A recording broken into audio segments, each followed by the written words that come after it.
Welcome, dear listener, to Sleepy Rain Horror, where the line between dreams and nightmares blurs.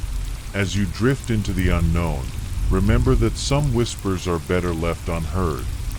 But here, they're impossible to ignore. If you enjoy this tale and haven't fallen asleep yet, or are brave enough to stay awake, don't forget to hit that like button and subscribe.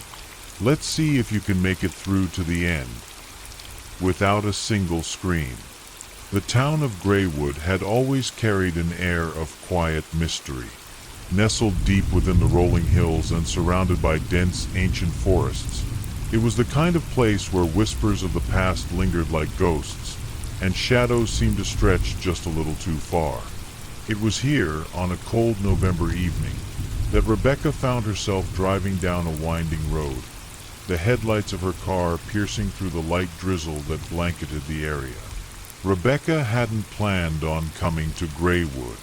She was simply following a faded map she'd found tucked inside a book at an antique shop 2 towns over.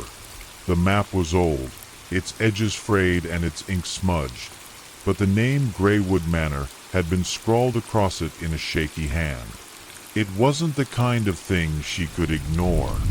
Rebecca was a writer, always searching for inspiration, and the idea of exploring an abandoned manor in a forgotten town was too enticing to pass up. As she drove, the trees seemed to close in around her, their gnarled branches reaching toward the sky like skeletal fingers.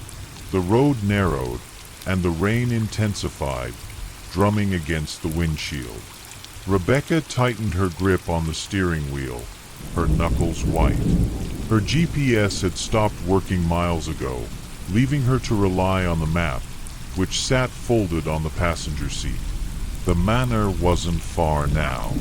According to the map, it lay just beyond the next bend. When she rounded the corner, the sight of Greywood Manor took her breath away. It loomed at the top of a hill, its dark silhouette outlined against the stormy sky. The manor was massive, its architecture Gothic and foreboding. Ivy crawled up its stone walls, and many of its windows were darkened, their glass shattered or clouded with grime. A sense of unease washed over Rebecca as she parked her car at the bottom of the hill.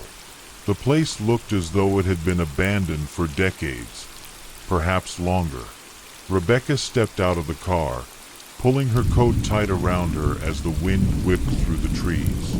She grabbed her flashlight and backpack, making her way up the gravel path toward the manor. Each step felt heavier than the last, as though the air itself was thickening, pressing down on her. By the time she reached the massive double doors, her heart was pounding in her chest. The doors were weathered, their wood cracked and splintered. Rebecca hesitated for a moment, glancing back at her car, which was barely visible through the rain. She shook her head, determined to see this through. She placed a hand on the cold iron handle and pushed. The door groaned loudly as it swung open, revealing the dark interior of the manor. Rebecca stepped inside, her flashlight casting long, shifting shadows across the grand foyer. The air was damp and smelled of decay, a mix of mildew and something metallic that she couldn't quite place. The floor beneath her feet was covered in a thick layer of dust, and cobwebs hung from the high ceiling like tattered curtains. A massive staircase dominated the room, its steps leading up into the darkness above. She paused, her breath visible in the cold air. Something about the place felt wrong. It wasn't just the eerie silence or the oppressive darkness. It was something deeper, an unsettling sensation that seemed to crawl beneath her skin. But Rebecca was not one to scare easily. She had come here to find inspiration, to uncover the stories hidden within these walls, and she wasn't about to turn back now.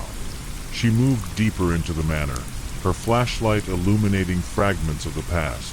A broken chandelier lying in a heap on the floor, a grand piano covered in dust, its keys yellowed with age. The more she explored, the more she felt as though she were being watched.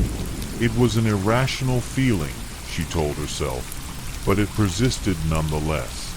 In one of the rooms, she found a journal lying on a rotting table. Its leather cover was cracked, and its pages were yellowed and brittle. Rebecca picked it up carefully, flipping through its pages. The writing was faint but legible, detailing the life of the manor's last known resident, a man named Edwin Harrington. According to the journal, Edwin had been a reclusive artist who had moved to Greywood Manor in the late 1800s. He wrote of his work, his isolation, and, most intriguingly, of the strange things he began to see in the shadows. Rebecca's pulse quickened as she read. Edwin described figures that seemed to move just beyond the edge of his vision, whispers that echoed through the halls at night, and an overwhelming sense of dread that kept him awake for days at a time. His final entries grew increasingly erratic, his handwriting jagged and desperate. He wrote of something living within the walls of the manor, something that watched him, that waited for him to make a mistake. His final entry was a single, chilling sentence. "It's here." The sound of a door creaking nearby snapped Rebecca out of her thoughts. She froze, her flashlight trembling in her hand. The sound had come from upstairs. She stared at the staircase, her mind racing. It was probably just the wind, she told herself. This place was old, full of drafts and creaky wood. But deep down, she wasn't so sure. Rebecca's curiosity got the better of her. She placed the journal in her backpack and made her way up the staircase, each step groaning beneath her weight. The second floor was even darker than the first, and the air felt colder, almost suffocating. Rebecca's flashlight flickered as she moved down the hallway, its beam casting eerie shadows on the peeling wallpaper. At the end of the hall, a door stood ajar. It was the only door on the floor that wasn't completely closed. Rebecca approached it cautiously, her pulse quickening with each step. She pushed the door open slowly, revealing what appeared to be a study. The room was small, cluttered with books and papers that had been scattered across the floor. A single chair sat in the corner, facing a window that overlooked the forest. Rebecca stepped inside, her flashlight sweeping across the room. She stopped when the beam landed on the chair. It was empty, but there was something unsettling about the way it was positioned, as though someone had been sitting there moments before. She moved closer, her footsteps muffled by the thick layer of dust on the floor. As she reached the chair, a sudden gust of wind blew through the room, slamming the door shut behind her. Rebecca spun around, her heart racing, but there was no one there. The window was closed, and there was no sign of where the wind could have come from. Her flashlight flickered again, and for a brief moment, she thought she saw something move in the corner of the room, a shadow darker than the rest. She turned back toward the chair, and her breath caught in her throat. A single word had been scratched into the wood of the chair's armrest, the letters jagged and uneven. Leave. Rebecca stumbled back, her flashlight trembling in her hand. The shadows in the room seemed to shift, closing in around her. She could feel the weight of their gaze, the same sensation Edwin Harrington had described in his journal. Panic surged through her as she fumbled for the door, her hands shaking. She managed to pull it open and stumbled out into the hallway, her breath coming in ragged gasps. The manor was no longer just an abandoned house. Something was here with her, something that didn't want her to stay. And as she fled down the stairs, Rebecca realized that Edwin Harrington's final words weren't a warning, they were a promise. Rebecca stumbled down the grand staircase, her breath coming in sharp gasps. The air in the manor felt heavier now, charged with an unexplainable energy that made her skin crawl. She clutched her flashlight tightly, its beam flickering erratically as though struggling against the darkness that seemed to pulse and grow with every passing second. Reaching the foyer, Rebecca paused to catch her breath. The silence of the manor was oppressive, broken only by the faint creak of the old building settling around her. She glanced over her shoulder, half expecting to see something, or someone, following her. But the staircase behind her was empty, cloaked in shadows that seemed to stretch unnaturally far. Her mind raced. What had she seen in that study? The scratched word on the chair, the sudden gust of wind. It couldn't have been a coincidence. And that shadow, it wasn't just her imagination. She was certain something had been there, something watching her, waiting. She needed to leave. The rational part of her screamed for her to abandon this place and never look back. But another part, the part that had driven her here in the first place, wouldn't let her. There was a story here, buried within the walls of Greywood Manor, and she had only scratched the surface. If she left now, she might never understand what had happened to Edwin Harrington, or what was happening to her. Steeling herself, Rebecca made her way toward the east wing of the manor, where Edwin's journal had mentioned a library. She moved cautiously, her footsteps soft against the dust-covered floor. The hallways stretched endlessly, their high ceilings lost in shadow. Faded paintings lined the walls, their subjects' faces obscured by time and grime. Rebecca avoided looking at them for too long. She couldn't shake the feeling that their eyes followed her as she passed. When she reached the library, the door was slightly ajar, just like the study upstairs. Rebecca hesitated, her hand hovering over the doorknob. The darkness beyond seemed alive, shifting and writhing in her peripheral vision. Taking a deep breath, she pushed the door open and stepped inside. The library was vast, its shelves stretching from floor to ceiling, filled with books that looked as though they hadn't been touched in decades. Dust motes danced in the beam of her flashlight as she swept it across the room. At the center was a large wooden table, its surface cluttered with papers, an inkwell, and a quill that had long since dried out. Rebecca approached the table, her eyes scanning the papers for anything of interest. Most were sketches, crude drawings of faces and figures that seemed distorted, almost grotesque. One page caught her attention, a detailed drawing of the manor itself. Unlike the other sketches, this one was precise, almost photographic in its accuracy. But what chilled her was the faint outline of figures standing in the windows, their forms barely visible but unmistakably human. She shivered, setting the sketch aside. Beneath it was a journal, its cover identical to the one she had found earlier.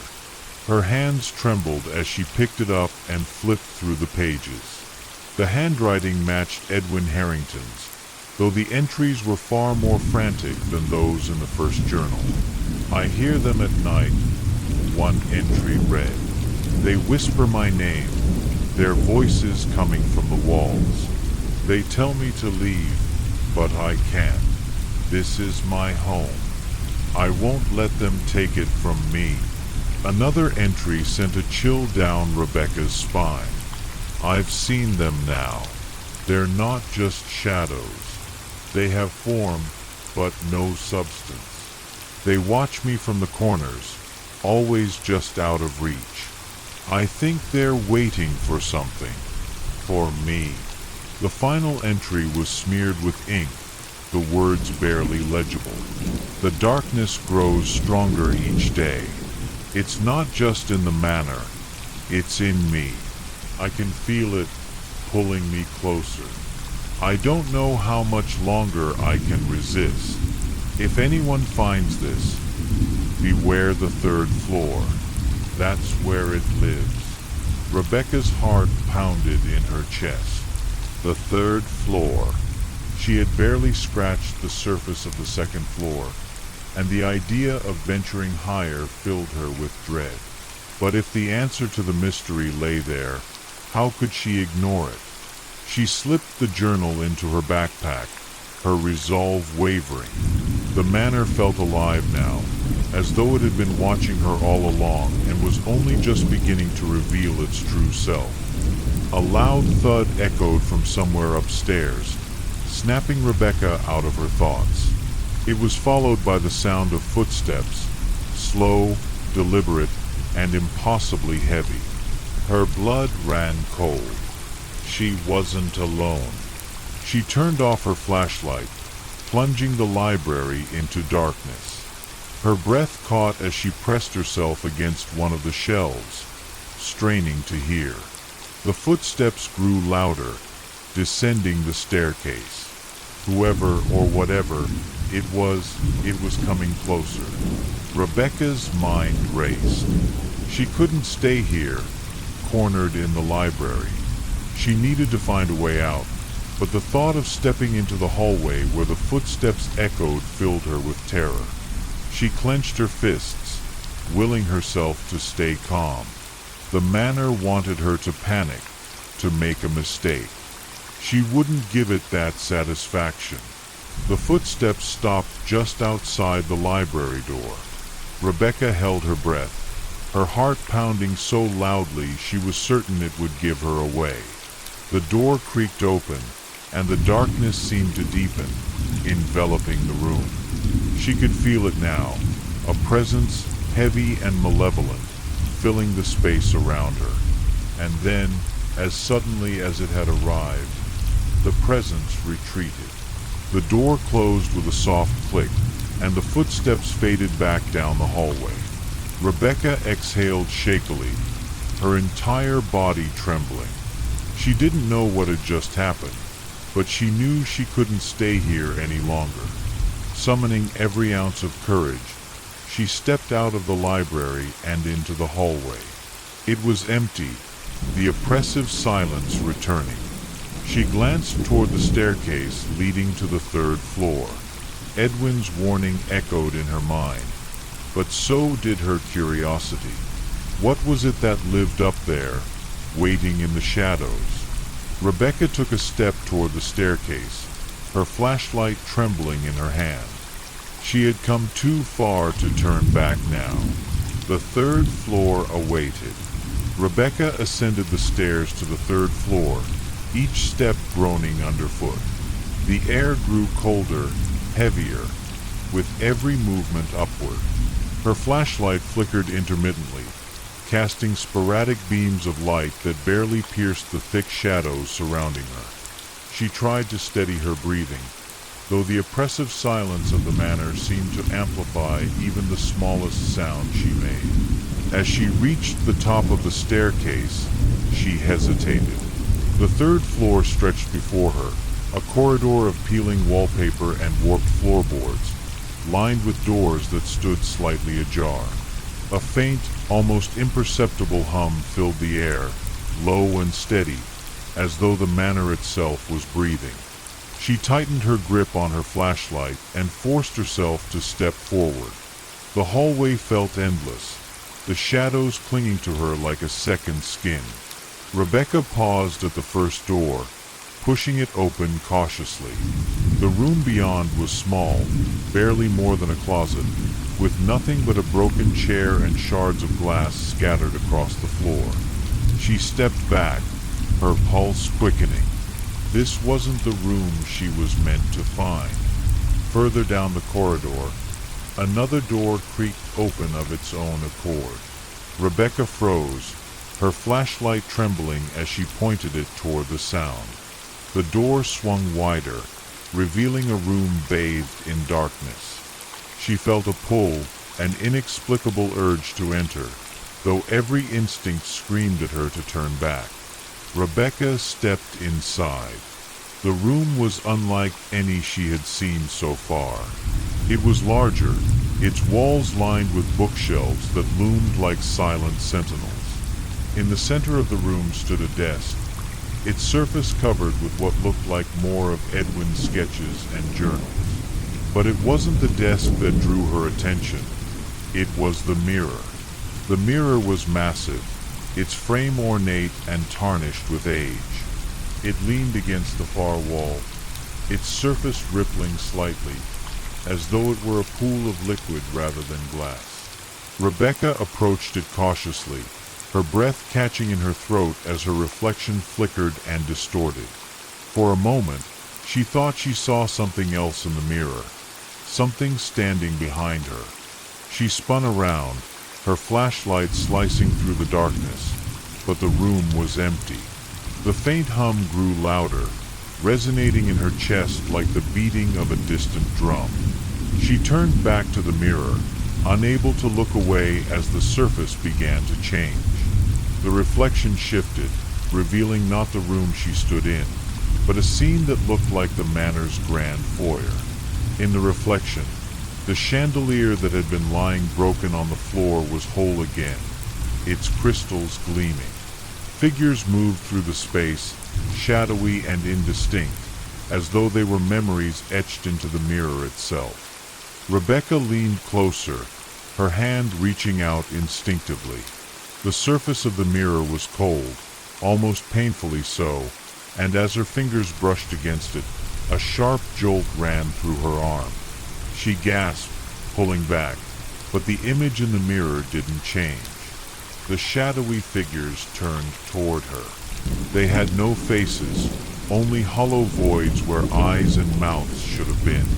Yet Rebecca could feel their gaze, heavy and piercing, as though they were seeing straight into her soul. The hum grew deafening, and the room began to vibrate, the books on the shelves rattling violently. Rebecca stumbled back, her mind racing. The mirror was alive, an anchor, perhaps, for whatever darkness resided in the manor. She had to leave, but as she turned toward the door, she saw it, a figure standing in the doorway, its form blacker than the shadows around it. It didn't move, didn't speak, but its presence filled the room with an unbearable weight. Rebecca's breath caught as the figure raised an arm, pointing directly at her, and then it vanished. The room fell silent once more, the hum subsiding into an eerie stillness. Rebecca didn't wait to see if it would return. She bolted from the room, her flashlight shaking as she sprinted down the hallway. The shadows seemed to close in around her, their whispers growing louder, more insistent. "Leave," they murmured, their voices a cacophony of anger and desperation. Rebecca reached the staircase, nearly tripping as she descended. The second floor passed in a blur, and then the first. She didn't stop until she was outside, the cold night air stinging her face as she stumbled toward her car. She fumbled with her keys, her hands trembling as she unlocked the door and climbed inside. The engine roared to life, and she didn't dare look back as she sped down the gravel path, away from Greywood Manor. But even as the manor faded into the distance, Rebecca couldn't shake the feeling that she hadn't truly escaped. The hum still resonated faintly in her ears, and the shadows at the edge of the road seemed darker, deeper than they should have been. Somehow, she knew that the manor wasn't done with her. Not yet. Rebecca's hands gripped the steering wheel tightly as the road twisted through the dense forest surrounding Greywood Manor. The headlights of her car barely pierced the fog that clung to the trees like a living thing. Her mind raced, replaying the events of the night. The mirror, the faceless figures, the oppressive presence in the manor. They felt more like a nightmare than reality. But the cold sweat on her skin and the trembling in her hands reminded her it was all too real. As the car rounded a sharp curve, the engine sputtered. A jolt of panic shot through Rebecca as the dashboard lights flickered and the car began to slow. "No, no, no," she muttered, her voice trembling. She pressed the accelerator, but the engine only coughed weakly before the car came to a complete stop. The silence that followed was deafening. Rebecca sat frozen for a moment, her breath visible in the frigid air. She tried the ignition again, but the engine refused to turn over. The hum she had heard in the manor seemed to echo faintly in her ears, though she knew it was impossible. She glanced at her phone, hoping to call for help, but the screen was dark, dead. Steeling herself, Rebecca stepped out of the car.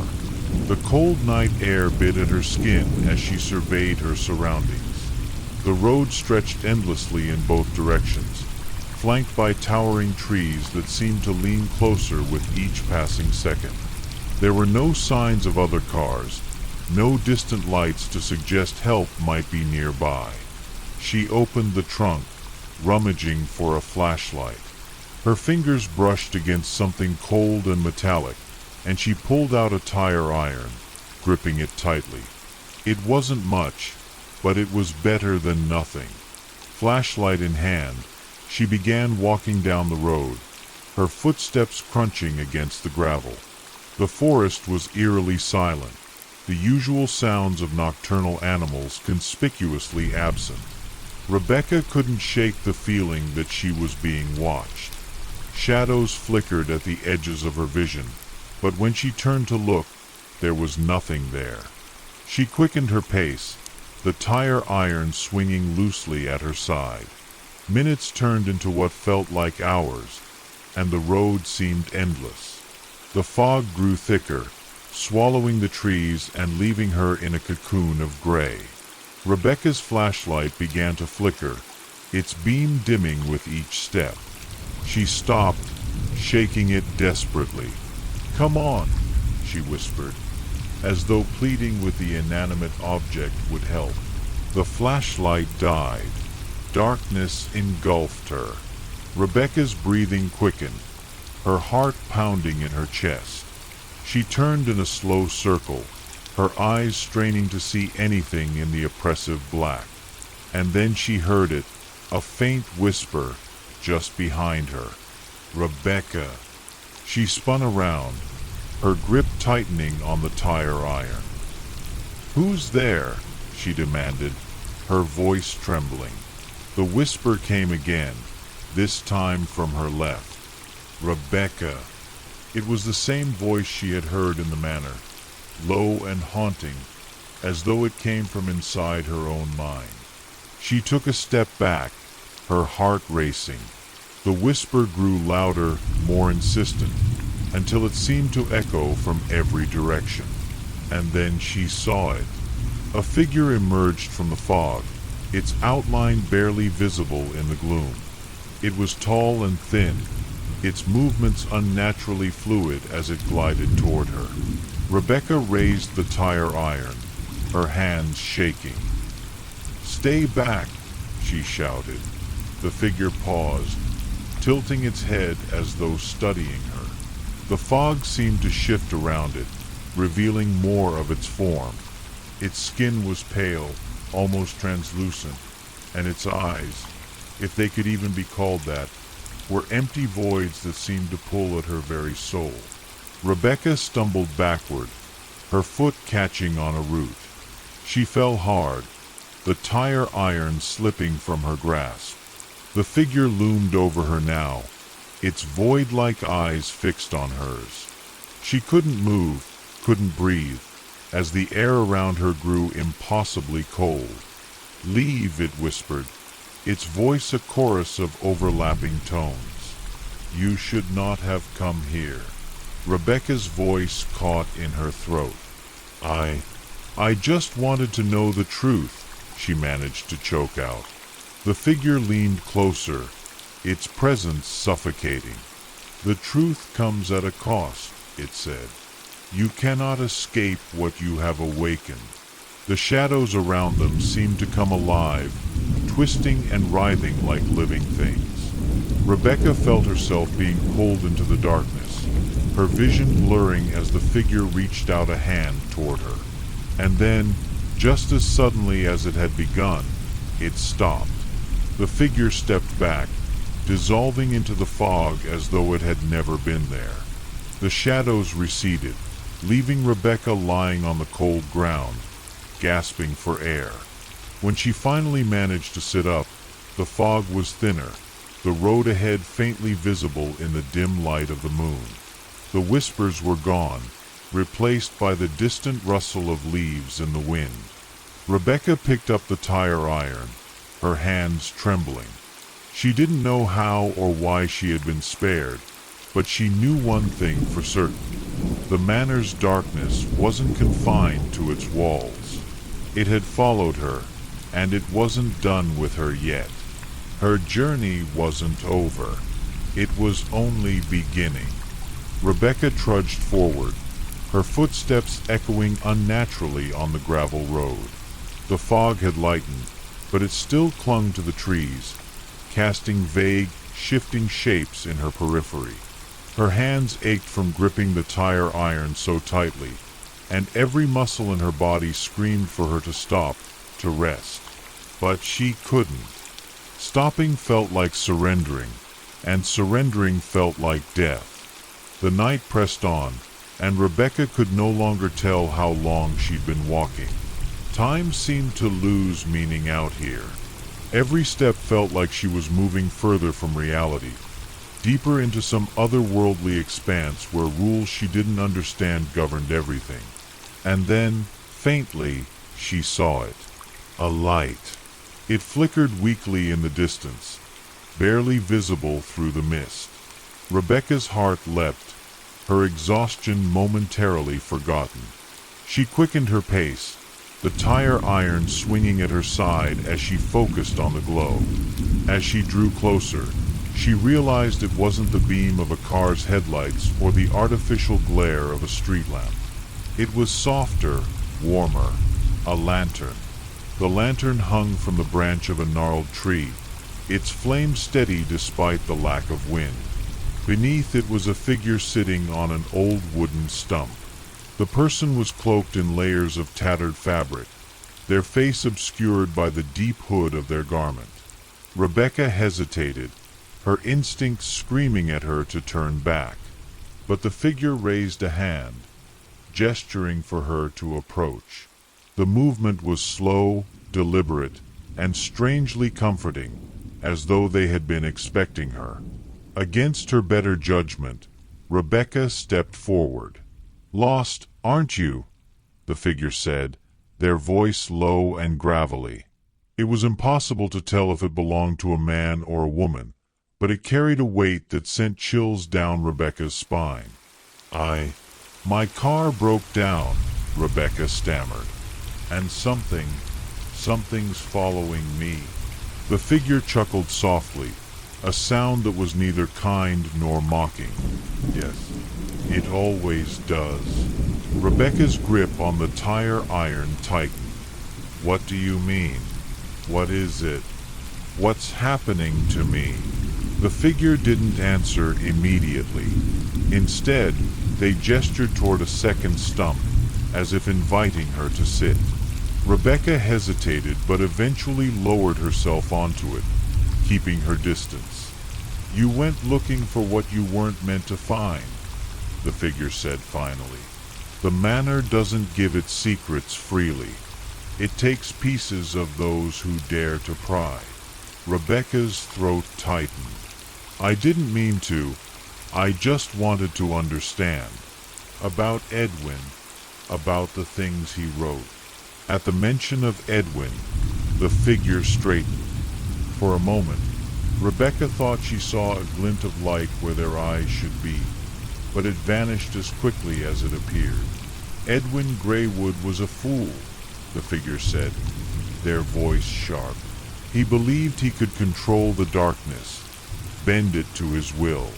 But the manor, it isn't just a house. It's alive. It feeds on those who think they can master it." Rebecca shivered. "Then why let me leave? Why didn't it?" She trailed off, unable to finish the thought. The figure tilted their head. "It hasn't let you leave. You carry it with you now. The shadows cling to your soul, and they will call you back. Rebecca's stomach churned. No, no, I'm not going back. I won't. You won't have a choice, the figure said simply. The longer you resist, the stronger its pull will become. You'll see it in your dreams, hear it in the silence. The manor isn't done with you. It never is. Rebecca felt tears sting her eyes. There has to be a way to stop it. Something I can do. The figure was silent for a long moment, the flickering light of the lantern casting strange shadows on their cloaked form. Finally, they spoke. There is a way, but it comes at a price. What kind of price? Rebecca asked, her voice barely above a whisper. The figure leaned forward, their hood casting a deeper shadow over their face. You must return to the manor. Confront what you've awakened. Only then can you sever its hold on you. Rebecca recoiled. I can't go back there. You don't understand. I understand more than you think, the figure interrupted. Their tone was calm, but there was an edge to it now, a hint of urgency. You've seen the mirror, haven't you? The gateway. Rebecca nodded slowly. Then you know the truth lies beyond it, the figure continued. But truth is a double-edged blade. It cuts as deeply as it reveals. If you go back, you may not survive. But if you don't, you will never be free. Rebecca's mind raced. The thought of stepping foot in the manor again made her blood run cold. But the figure's words rang with an undeniable truth. She couldn't keep running. The shadows would follow her wherever she went. Before she could respond, the figure stood, their movements impossibly fluid. They raised a hand, pointing down the road. Decide quickly, they said. The manor waits for no one. And with that, the lantern's flame extinguished, plunging Rebecca into darkness. When her eyes adjusted, the figure was gone, leaving her alone on the empty road. Rebecca stared at the spot where the lantern had been, her heart pounding. She had come seeking answers, and now she was faced with an impossible choice. Return to Greywood Manor and risk her life, or keep running and lose herself entirely. The fog shifted around her, and in the distance, she thought she saw the faint outline of the manor's turrets rising above the trees, as though the house itself had moved closer. Rebecca took a deep breath and began walking. Rebecca's steps were heavy, each one accompanied by the relentless hum in her ears, growing louder the closer she came to the manor. The silhouette of the house loomed ahead, its jagged roofline piercing the fog like the teeth of some great beast. Her body screamed at her to turn back, but her mind was resolute. There was no escaping this. As she neared the manor, the air grew colder, more oppressive. The trees that bordered the path seemed to bend toward her, their gnarled branches reaching as if to pull her back. She kept her eyes forward, her grip tightening on the tire iron she still carried. It felt absurdly inadequate against whatever forces awaited her, but it was the only weapon she had.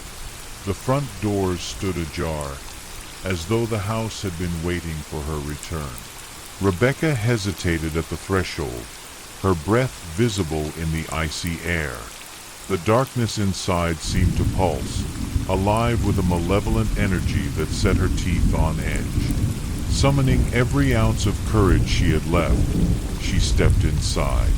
The interior of the manor was eerily silent, the grand hall unchanged since her first visit. The air smelled faintly of damp wood and something metallic, blood, perhaps. Her footsteps echoed against the marble floor as she made her way toward the staircase. She instinctively glanced toward the mirror at the end of the hallway, half expecting to see the faceless figures staring back at her. But the mirror was empty. Rebecca's pulse quickened. The mirror had been the source of it all, the key to the horrors she had witnessed. If she was going to end this, it had to start there. She approached it cautiously, her reflection wavering in the dim light.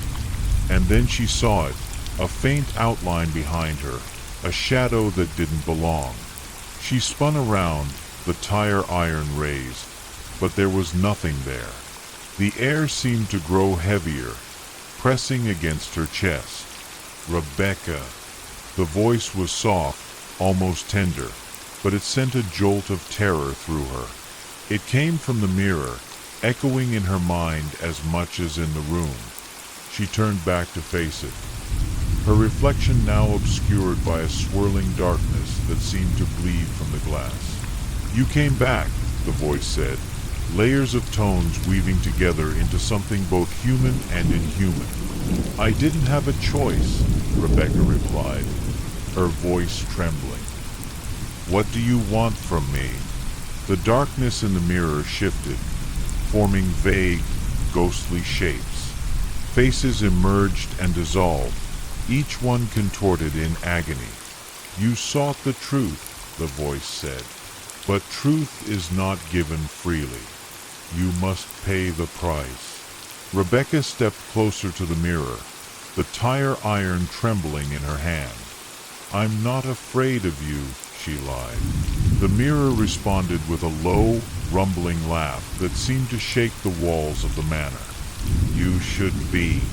Before Rebecca could react, the surface of the mirror rippled like water, and a hand emerged, a pale, skeletal appendage that grasped her wrist with inhuman strength.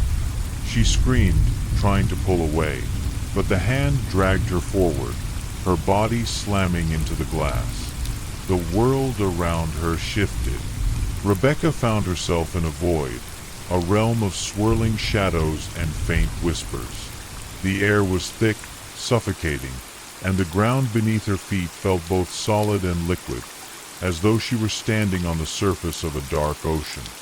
Figures began to emerge from the shadows, dozens of them, their faceless forms twisting unnaturally as they surrounded her. Their whispers grew louder, overlapping into a cacophony that made her head throb. "You do not belong here," one of them hissed.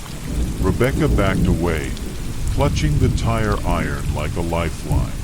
"I just want to be free," she said, her voice cracking. The figures moved closer, their featureless faces inches from hers. "Freedom is an illusion," they said in unison. "You are part of the manor now. It will not let you go." "No," Rebecca screamed, swinging the tire iron wildly. The figures recoiled, their forms dissolving into the shadows. The whispers subsided, and the darkness parted, revealing a single figure standing ahead. It was Edwin Greywood. His eyes were hollow, his face gaunt, but his presence was unmistakable. "Edwin," Rebecca whispered, her voice trembling. "You should have stayed away," he said, his voice filled with a sorrow that made her chest ache. "The manor doesn't let go of those it touches. It took me, and now it's taking you." "Then help me," Rebecca pleaded. "You knew this place better than anyone. There has to be a way to stop it." Edwin's hollow eyes met hers. "The manor is alive," he said. "It feeds on fear, on pain. If you want to escape, you must sever its connection to you. But doing so will come at a cost." "What cost?" Rebecca asked, her voice barely above a whisper. Edwin didn't answer. Instead, he stepped closer, his form beginning to fade. "You'll know when the time comes," he said. "But be warned, the manor doesn't forgive." Before Rebecca could respond, Edwin vanished, and the void began to collapse around her. The shadows closed in, and the whispers returned, louder and more frenzied. Rebecca screamed as the darkness engulfed her, pulling her back toward the mirror. She awoke on the floor of the grand hall, gasping for air. The mirror stood before her, its surface cracked and dark, as though it had been drained of its power. The hum that had plagued her since she first entered the manor was gone, replaced by an eerie silence. But Rebecca knew it wasn't over. The shadows still clung to her, faint but persistent. The manor had let her go, for now. As she stepped outside into the cold night air, she felt the weight of the manor's gaze on her back. It had marked her, and she knew she would never truly be free. But she was alive. For now, that was enough. The cold night air wrapped around Rebecca like a shroud as she stepped away from the manor's looming structure. Every fiber of her being urged her to keep walking, to put as much distance as possible between her and the cursed house. Yet, an invisible thread seemed to bind her to it, tugging at the edges of her consciousness. The forest around her was silent, unnaturally so. No rustling leaves, no chirping insects, just the faint sound of her own breathing. The absence of noise was oppressive, amplifying her sense of isolation. She glanced back at the manor one last time, its silhouette barely visible through the dense fog. For a brief moment, she thought she saw movement in one of the upper windows, a shadowy figure standing perfectly still. She blinked, and it was gone. Shuddering, she turned away and quickened her pace. The gravel road stretched endlessly before her, its edges swallowed by the fog. Rebecca clutched the tire iron tightly, her knuckles white against the dark metal. She tried to focus on the sound of her footsteps, the rhythm steadying her nerves. But then, faintly, she heard it. A low, rhythmic thumping, like footsteps echoing her own. Rebecca froze, her heart pounding in her chest. The sound stopped, too. She turned slowly, scanning the fog for any sign of movement. "Hello," she called, her voice trembling. The silence that followed was deafening. Rebecca took a tentative step forward, her eyes darting to the shadows that seemed to shift and writhe at the edges of her vision. She could feel it again, that oppressive presence, the same one that had suffocated her inside the manor. "You can't leave," a voice whispered, so faint she wasn't sure if she'd imagined it. Rebecca spun around, her pulse racing. "Who's there?" No answer came, but the thumping resumed, louder this time. It was uneven, like something dragging itself through the gravel. Panic surged through her as she broke into a run, her breaths coming in short, ragged gasps. The fog thickened, the road ahead disappearing into a swirling mass of gray. Rebecca's legs burned with exertion, but she didn't dare stop. The sound was growing closer, the dragging noise accompanied by a wet, squelching sound that turned her stomach. And then, abruptly, the fog parted. Rebecca stumbled to a halt, nearly collapsing from the sudden release of tension. Before her was a clearing, bathed in an otherworldly light. In the center stood a single tree, its branches bare and twisted like arthritic fingers reaching for the sky. Beneath the tree was a small, weathered box, its surface carved with intricate symbols that seemed to pulse faintly in the dim light. Rebecca approached cautiously, the tire iron still clutched in her hand. The box radiated a strange energy, one that both repelled and drew her in. She knelt beside it, her fingers trembling as she traced the carvings. "You found it," the voice from the mirror said, clear and sharp now. Rebecca jerked her head up, her eyes darting around the clearing. "Who are you? What is this?" The voice didn't answer directly. "It's the heart of the manor, the source of its power. Destroy it, and you sever its hold on you. Rebecca stared at the box, her mind racing. Could it really be that simple? She raised the tire iron, hesitating as doubt crept in. "What happens if I destroy it?" she asked, her voice barely above a whisper. The voice chuckled darkly. "Freedom, perhaps, or something worse." Rebecca gritted her teeth, her grip tightening on the tire iron.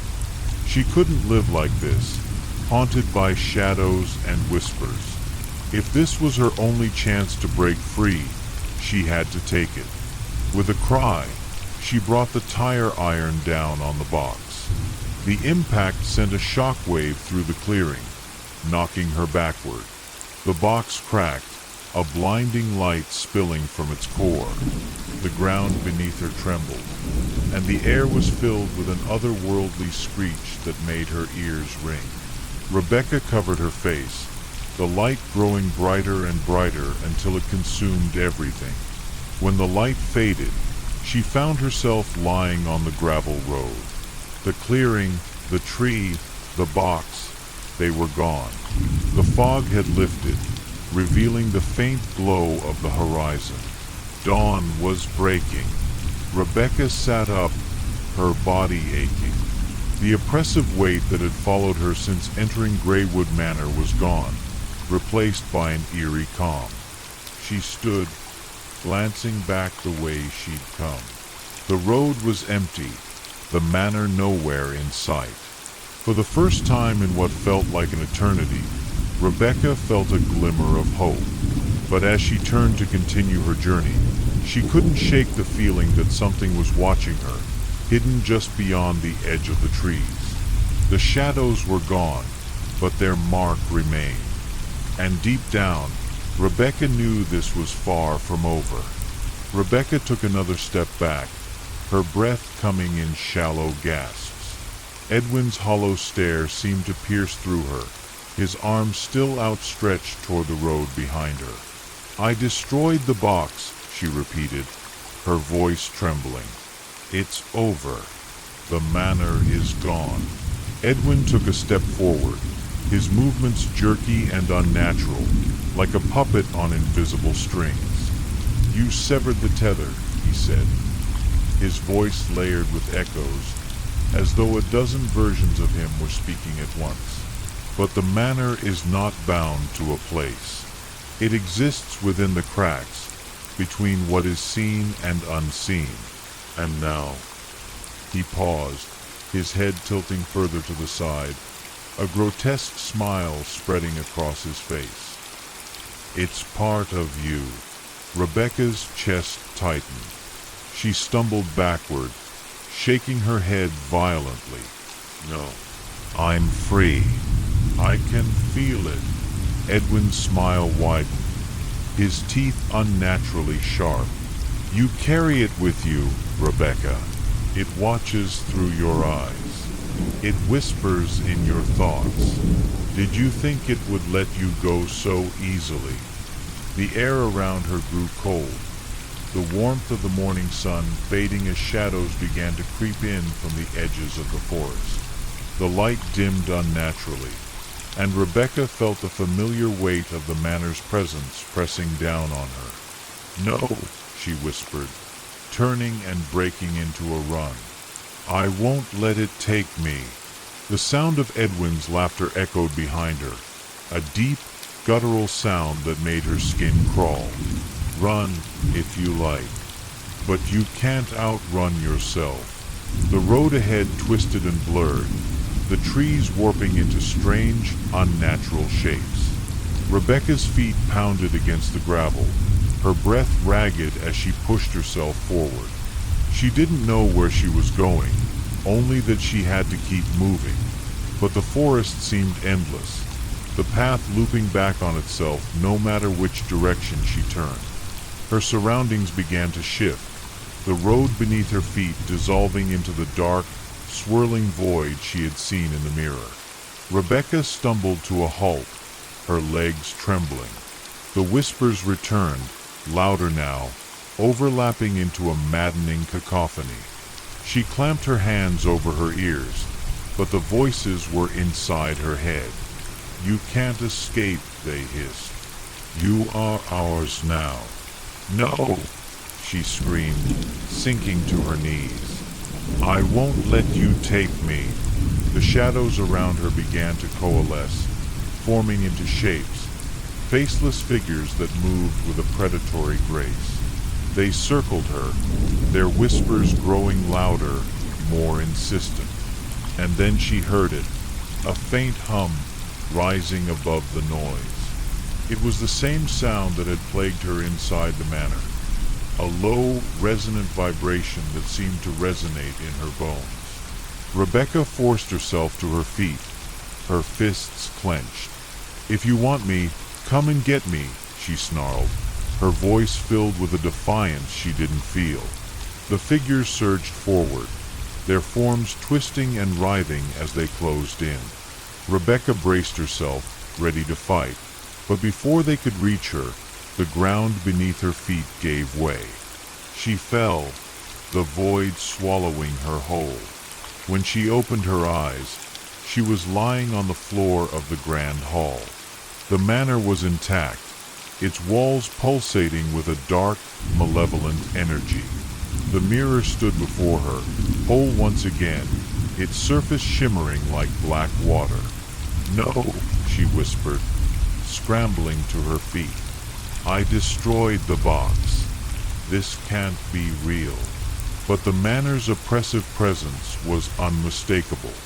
She could feel it in every fiber of her being, a part of her now, as Edwin had said. The mirror rippled, and Rebecca's reflection appeared. But it wasn't her. It was a twisted, shadowy version of herself, its eyes glowing with a sickly yellow light. "You can't run from what you are," the reflection said, its voice a perfect echo of her own. Rebecca staggered back, her mind reeling. "I'm not you," she said, her voice shaking. The reflection smiled, its expression cold and predatory. "You will be." The surface of the mirror began to ripple violently, the shadows spilling out like ink. They surrounded her, pulling her back toward the glass. Rebecca screamed, struggling against their grasp, but it was no use.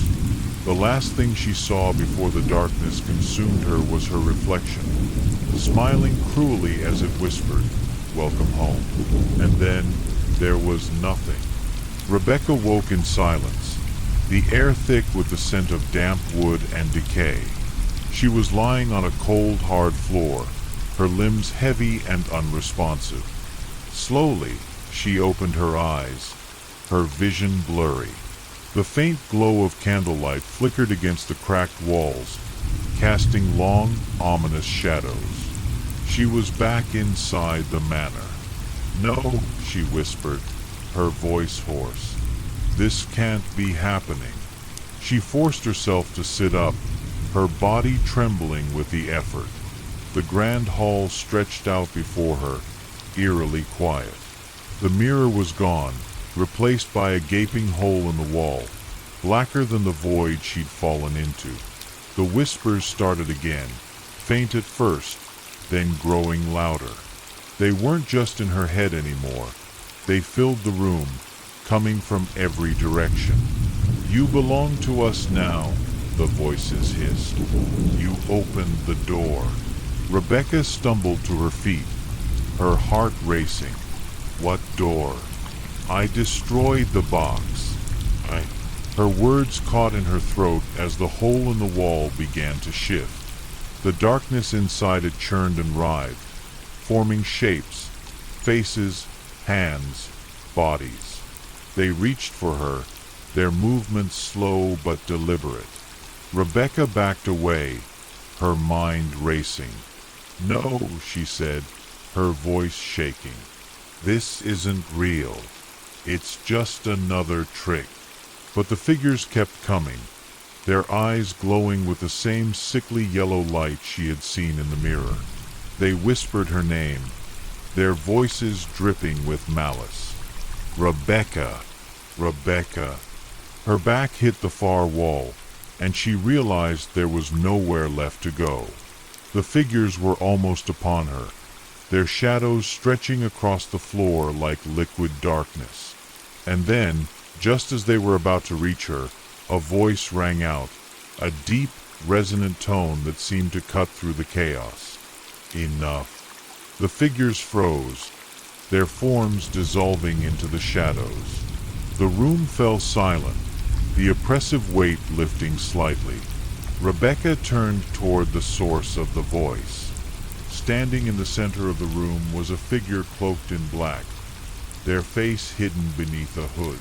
The air around them shimmered with an otherworldly energy, and Rebecca felt both fear and a strange sense of relief. "Who are you?" she asked, her voice barely above a whisper. The figure didn't answer immediately. Instead, they extended a hand, and a small, glowing object appeared in their palm, a key, intricately designed and pulsing with faint light. "You were never meant to escape," the figure said, their voice calm but commanding. "The manor is not a place. It is a presence, a force that binds those who enter. But there is a way to end it." Rebecca stared at the key, her mind reeling. "What do you mean?" "I destroyed the box. I thought—" "The box was only the beginning," the figure interrupted. "The manor has many anchors, each one tied to a soul it has claimed. To break its hold, you must sever every tie. This key will take you to where it all began." Rebecca hesitated, her gaze flickering between the key and the hole in the wall. "And if I don't—" The figures had shifted slightly, as if they were looking past her. "Then the shadows will claim you, as they have claimed so many before. You will become one of them." Rebecca felt the weight of their words settle over her like a shroud. She didn't want to believe it, but deep down, she knew they were right. The manor had marked her, and it would never stop until it consumed her entirely. She reached out, her hand trembling as she took the key. The moment her fingers touched it, a surge of energy coursed through her, filling her with a strange sense of purpose. "What happens now?" she asked, her voice steadier than before. The figure stepped back, their form beginning to dissolve into the shadows. "You go to the source, and you face what waits for you there." Before Rebecca could ask anything else, the figure was gone, leaving her alone in the flickering candlelight. She turned toward the hole in the wall, the key warm in her hand. The darkness inside it seemed to pulse, beckoning her forward. Taking a deep breath, she stepped into the void. The air grew colder with each step, the shadows pressing in around her. Rebecca gripped the key tightly, its faint glow the only thing guiding her. And then she saw it, a massive, ancient door etched with the same symbol she had seen on the box. The key in her hand pulsed, its light growing brighter as she approached. Rebecca hesitated, her heart pounding. She knew that whatever lay beyond this door would be the end, one way or another. With a deep breath, she inserted the key into the lock. The door groaned as it swung open, revealing a swirling abyss of light and shadow. As she stepped through, the whispers rose again, louder and more insistent than ever. But this time, Rebecca didn't falter. She was ready to face whatever waited for her on the other side. The door slammed shut behind her, and the manor fell silent once more. The world around Rebecca seemed to bend and shift as she stepped into the swirling abyss. At first, it felt like she was falling, her body weightless, drifting through a realm that wasn't quite real. It was neither dark nor light, neither warm nor cold, just a vast, empty space that stretched endlessly in all directions. The only sound was the faint, rhythmic beating of her heart, a stark contrast to the silence that pressed in on her from all sides. Rebecca looked down at the key in her hand. It still glowed faintly, its light pulsating in sync with her heartbeat. She gripped it tighter, the cool metal reassuring in her palm. Whatever this place was, the key was her only guide. Her surroundings began to solidify, the darkness taking form around her. Shapes appeared in the void, long, twisted tendrils that seemed to reach toward her, their movements slow and deliberate. She could feel them watching, waiting. The whispers returned, softer this time, like the rustling of leaves on a windless night. Rebecca. The voice was familiar, but distorted, like a warped reflection of her own thoughts. You've come so far, but you can't escape what you've done. She flinched, her breath catching in her throat. I didn't mean to, she whispered, but the words felt hollow, empty. I never wanted this. But the voice didn't listen. It continued, its tone turning darker, more insistent. The manor's roots run deep. You've fed it with your fears, your guilt. You've given it life. And now, it has come for you. Rebecca's heart pounded in her chest, and she forced herself to take a step forward, pushing past the fear that threatened to swallow her whole. The key in her hand was still glowing, its warmth spreading through her fingers. She held it up, her grip tight as she faced the swirling vortex that loomed before her. The space around her seemed to shrink, pressing in like a vice, suffocating. She felt as if she were drowning in the darkness, each breath harder to take than the last. The shadows closed in, their whispers rising to a crescendo. You can't hide, they hissed. You can't run. Rebecca stumbled, her legs buckling beneath her. But she didn't fall. The key in her hand flickered brightly, casting long shadows on the walls of this nightmarish realm. With shaking hands, she held the key before her, focusing all her energy on it. She closed her eyes, taking a steadying breath. She had to do this. She had to end it once and for all. The whispers intensified, the darkness pressing in on all sides. But just as Rebecca felt her resolve begin to waver, the key surged with a blinding light. It pulsed brighter than the sun, a blinding flare that pierced through the shadows. And then the whispers stopped. The world around her shattered. Rebecca opened her eyes, her breath coming in ragged gasps. She found herself standing once more, the swirling darkness gone. In its place was a long, narrow hallway. The walls were covered in faded wallpaper, their intricate designs now barely visible under layers of grime and dust. At the end of the hallway, she could see a faint light flickering from underneath a door. The air was thick with the scent of decay, the familiar, oppressive feeling of the manor creeping back into her bones. But this time, Rebecca didn't feel the fear that had gripped her before. This time, she felt something else, a sense of finality. She had come this far. She had faced the darkness, and now she would finish what she had started. With a steady hand, she moved toward the door, her footsteps quiet against the worn floorboards. The closer she got, the more the light beneath the door seemed to pulse, as if it were alive. When she reached the door, she hesitated. The whispers had returned, faint but persistent, swirling at the edges of her mind. But this time, they didn't frighten her. With a deep breath, Rebecca pushed the door open. Inside, the room was smaller than she had imagined, its walls lined with shelves stacked high with old books and papers.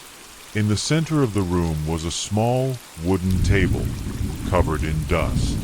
Atop it lay a box, just like the one she had destroyed. The air was heavy with the scent of old wood and stale air.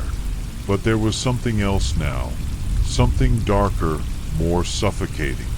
Rebecca could feel it pressing in on her, thick and oppressive. She moved toward the table, her hand trembling as she reached for the box. As her fingers brushed against it, the room seemed to shift.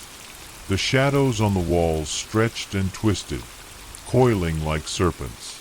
The whispers became deafening, swirling around her, their voices angry, desperate.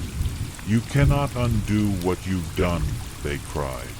"You cannot escape the manor." But Rebecca was no longer afraid. She had come too far. She opened the box. Inside, there was only a single small mirror. The surface was cracked, its edges jagged. But when Rebecca looked into it, she saw something that made her freeze, a reflection of herself, standing in the same room, but her eyes were empty, hollow. The reflection smiled. "You should have stayed away," it whispered. The room spun. The darkness rushed in like a tidal wave, and then everything went black. Rebecca woke again, but this time there was no smooth transition, no comforting void. It was as if her mind had been snapped awake, dragged from an endless abyss. Her head was spinning, and her body felt like it was made of lead. She tried to move, but her limbs were stiff, unresponsive. The air smelled metallic, the scent of damp iron mingling with something darker, more sinister. She blinked rapidly, trying to focus on her surroundings. The room was no longer the same. It was much colder, and the walls were covered with peeling, yellowed wallpaper. Strange symbols were etched into the walls, too, as if someone had scratched them in a frenzy. The once grand hallway was now narrow and suffocating, the space closing in on her. The mirror from the box, the one that had shown her that haunting reflection, was gone, but the darkness remained. Rebecca tried to rise, but her legs buckled under her weight, and she collapsed onto the floor. The floor felt unnaturally cold beneath her palms. She placed a hand on the ground and shuddered. It wasn't wood or stone. It was something softer, like earth. Her fingers dug into it, and she felt the chill of it creeping up her arm. "What's happening?" she whispered to herself. "This isn't real. This can't be real." But as the words left her lips, she felt a presence behind her. The hairs on the back of her neck stood up, and she slowly turned her head, her breath catching in her throat. At the far end of the room, a figure stood, tall and cloaked in shadow. Rebecca's heart skipped a beat.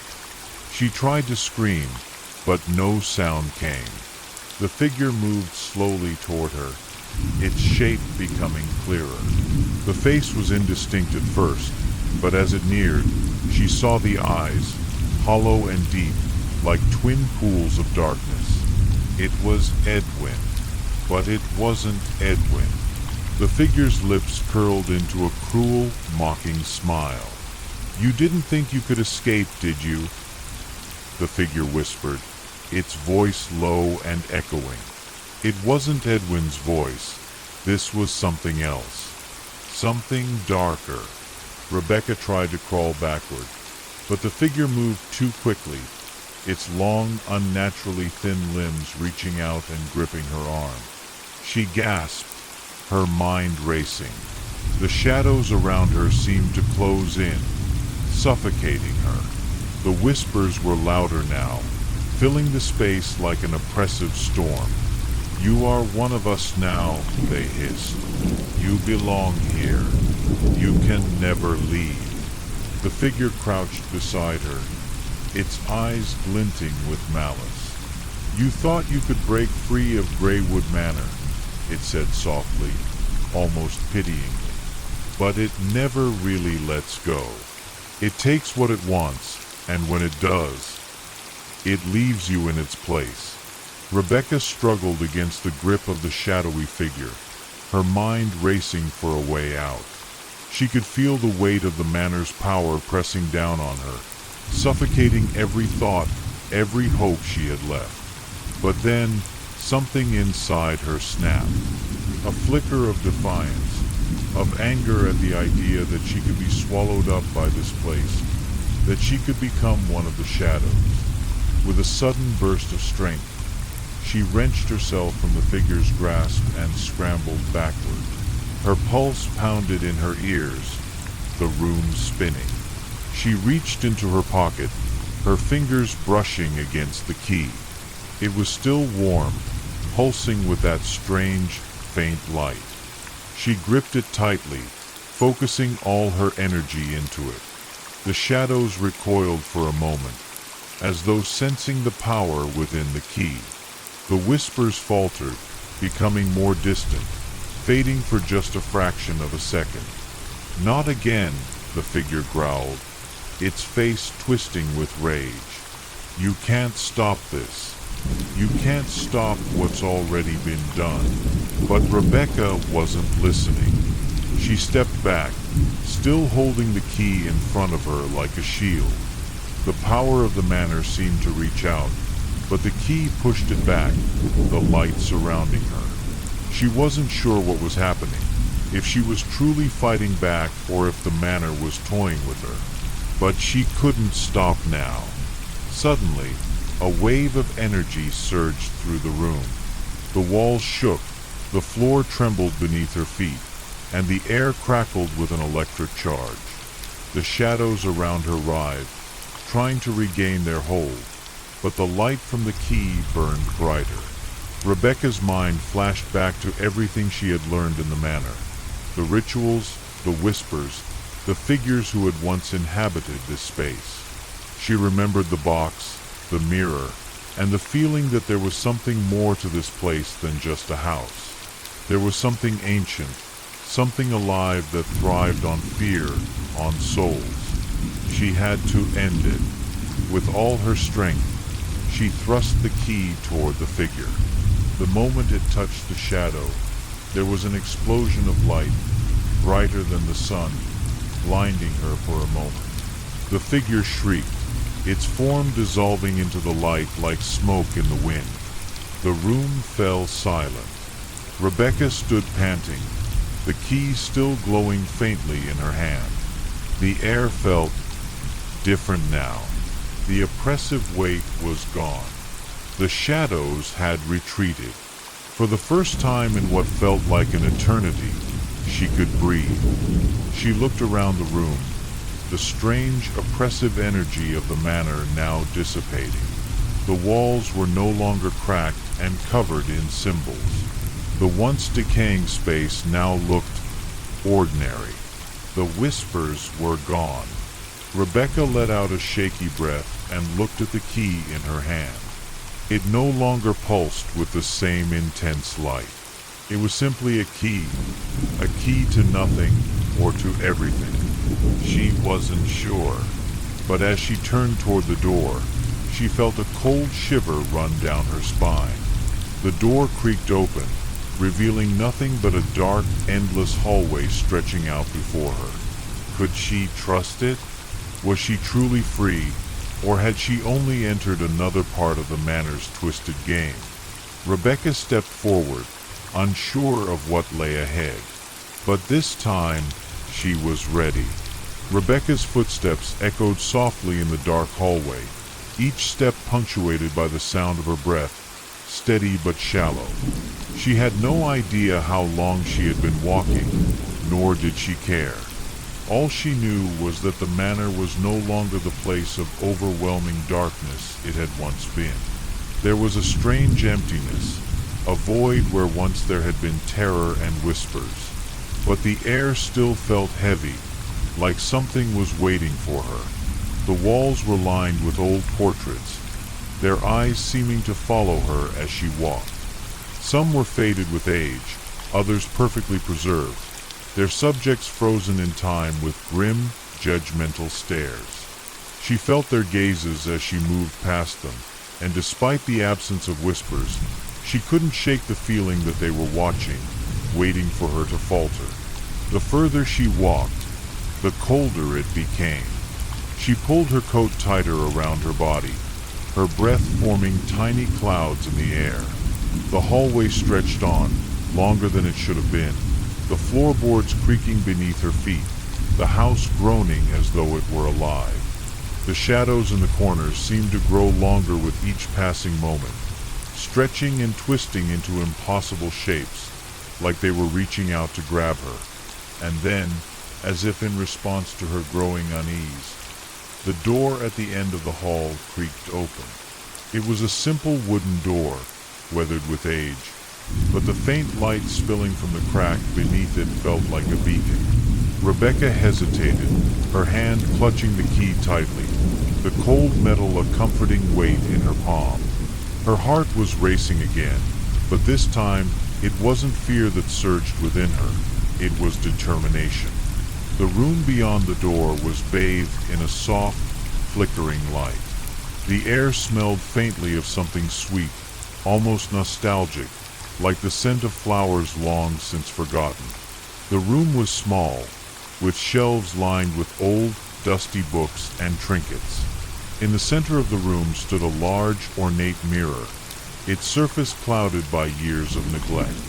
The frame was intricately carved, the wood darkened by time, but there was something strangely familiar about it. Rebecca's pulse quickened as she stepped closer to the mirror. The air felt charged now, heavy with something she couldn't quite place. She reached out, her fingers brushing against the cold surface of the glass.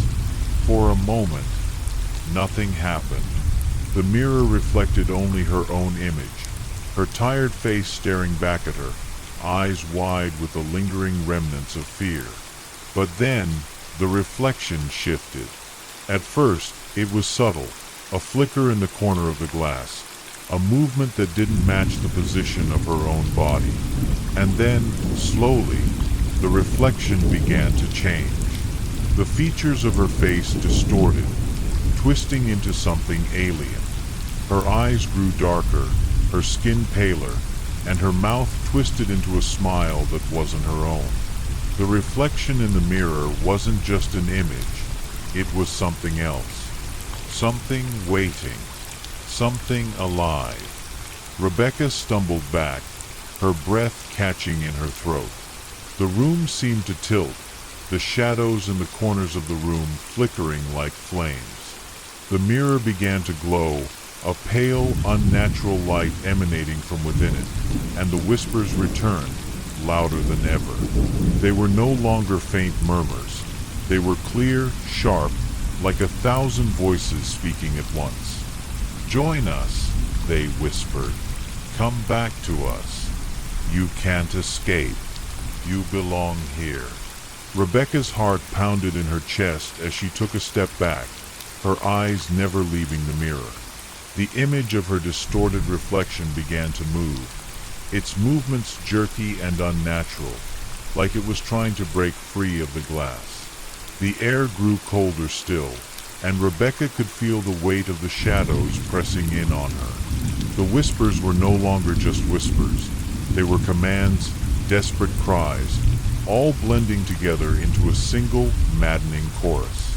"Rebecca," the voice said, softer now, but unmistakable. "You can't escape. You're part of this now. You can't undo what's been done." The figure in the mirror stretched out a hand, reaching toward her. Rebecca backed away, her heart thudding in her chest. Her eyes darted to the door behind her. It was closed now. The room had become a trap. "No!" she screamed, her voice hoarse. "I won't stay here. I won't." The reflection smiled, a twisted, knowing grin, and reached out again. But this time, something was different. The hand in the mirror wasn't reaching for her. It was reaching for the key. Rebecca's breath caught in her throat. The key. The one thing that had guided her through this nightmare. the one thing that had kept her from being consumed by the manor's darkness. She gripped it tighter, her fingers digging into the metal as she realized what was happening. The key was more than just a tool. It was a part of the manor, a key to a place that was never meant to be unlocked. The whispers grew louder, the voice of the figure in the mirror rising above them. "Give it to me," it hissed. "Give me the key, Rebecca."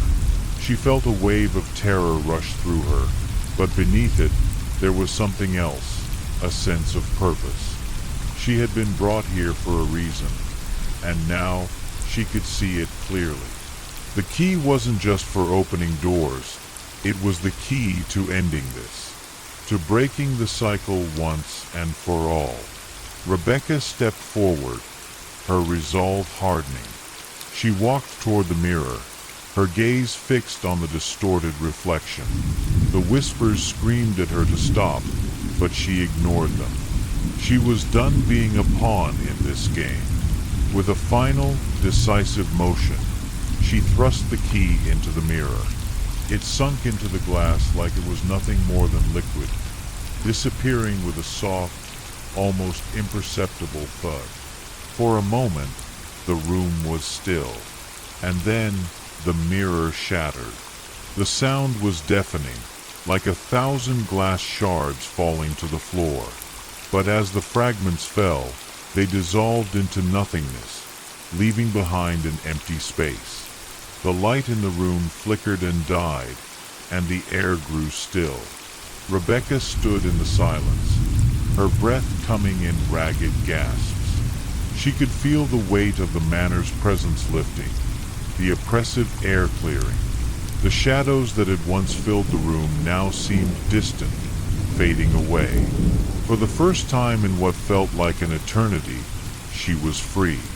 But as she turned to leave the room, she couldn't shake the feeling that the manor had not fully released its grip on her. That something, somewhere, still waited in the darkness. Rebecca didn't look back. As Rebecca walked away from the shattered mirror, she could still feel the oppressive weight of the manor pressing down on her. Each step she took felt heavier, as though the house itself was trying to drag her back, to claim her once again. The hallway was now eerily silent, but Rebecca knew better than to let her guard down. The manor might have let her go, but it wasn't done with her. Not yet. She moved cautiously, glancing over her shoulder every few steps. The soft patter of her footsteps was the only sound in the vast, empty hallways, a stark contrast to the chaotic clamor that had filled her mind only moments before. The air was thick with dust and decay, and the once vibrant tapestries that lined the walls had withered, their colors faded into dull nothingness. It was as if time had ceased to exist within the manor. Rebecca's mind was racing. How much of the nightmare had she truly escaped? Was she still trapped in some twisted version of reality? Or had the manor finally released its grip on her? The whispers had stopped, but that did not mean the danger was over. There was always the possibility that something darker still lingered, something worse than the shadows she had already encountered. She continued through the winding corridors, each one more labyrinthine than the last. The longer she walked, the more the manor seemed to change. At times, the walls felt closer, as though they were closing in on her, and at other moments, they stretched out into vast, cavernous spaces. The architecture seemed to twist and bend in ways that defied reason, as though the building itself was alive, adjusting itself to her presence. It was then that Rebecca saw it. Another door, this one barely noticeable against the peeling wallpaper. It was old, its wood cracked and splintered, but there was something about it that called to her. She didn't know why, but she couldn't resist the pull. She reached for the handle, hesitating only for a moment before pushing it open. The room beyond was unlike anything she had seen before. It was small, dimly lit by a single flickering candle that cast long, dancing shadows along the walls. The air was thick with dust, and the floor was covered in a tangle of old, brittle sheets. But what caught her attention wasn't the room itself. It was the figure standing at the far end. The man in the room was tall, his back to her, and he was wearing the same faded, worn suit she had seen on the portraits in the hallway. It was Edwin, or at least it looked like him. Rebecca's heart skipped a beat. Her mind raced. Was this another illusion? Had she truly left the dark grip of Greywood Manor, or was it still playing its tricks on her? "Edwin," she called out, her voice trembling. The figure turned slowly, its movements jerky and unnatural. When their eyes met, Rebecca gasped. The eyes that looked back at her were hollow, dark, and unblinking.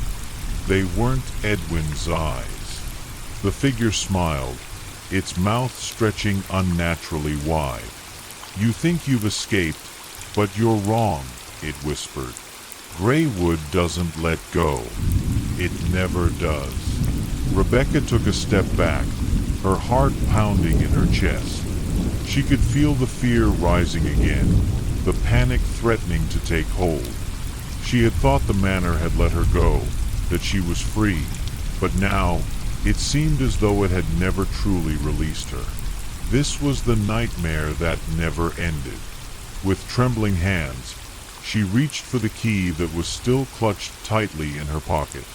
But as she did, the figure in front of her began to change, its features warping and twisting into something monstrous, something beyond recognition. The air in the room grew thick, suffocating, as though the very walls were closing in on her. "You can't stop it," the figure hissed. "You can't stop us. We are the manor. We are part of it, just as you are now." Rebecca backed away, fear coursing through her veins, but the figure advanced, its movements swift and unnatural. She could feel the coldness of its presence, the suffocating darkness that seemed to seep from its every pore. She had to escape. She had to. Suddenly, the candle flickered out. Rebecca froze. The room plunged into darkness, and in the silence that followed, she could hear something else, a soft scratching sound, as though something was moving in the shadows, something far too close. Without thinking, she turned and fled, her breath coming in quick gasps as she sprinted down the hallway. The shadows seemed to stretch out toward her, reaching for her with every step she took. The walls, the very floor beneath her feet, seemed to be shifting, warping in ways that made her dizzy. She wasn't sure how long she ran, her mind a blur of panic and confusion, but eventually she found herself standing in front of another door, this one familiar, almost comforting. The door to the entrance. The door she had seen before, the one that led to the outside world. But as her hand touched the handle, she heard it again, the sound of footsteps behind her. Rebecca's heart stopped. She turned, but there was nothing there. Just the endless hallway, the shadows lurking in the corners. The footsteps stopped as well. Rebecca. The voice was soft, distant, but she could hear it clearly. Her name. "Rebecca, you've never really been alone here." She spun around, her eyes wide with fear, but there was still nothing there. And then it hit her, the realization that had been creeping in for days. The manor wasn't just a place. It wasn't just a house. It was a part of her now. She was a part of it. The door to the outside world stood before her, but as she reached for the handle, she knew, deep down, that leaving wouldn't change anything. The shadows would follow her. The whispers would chase her. Greywood Manor had already taken root inside her.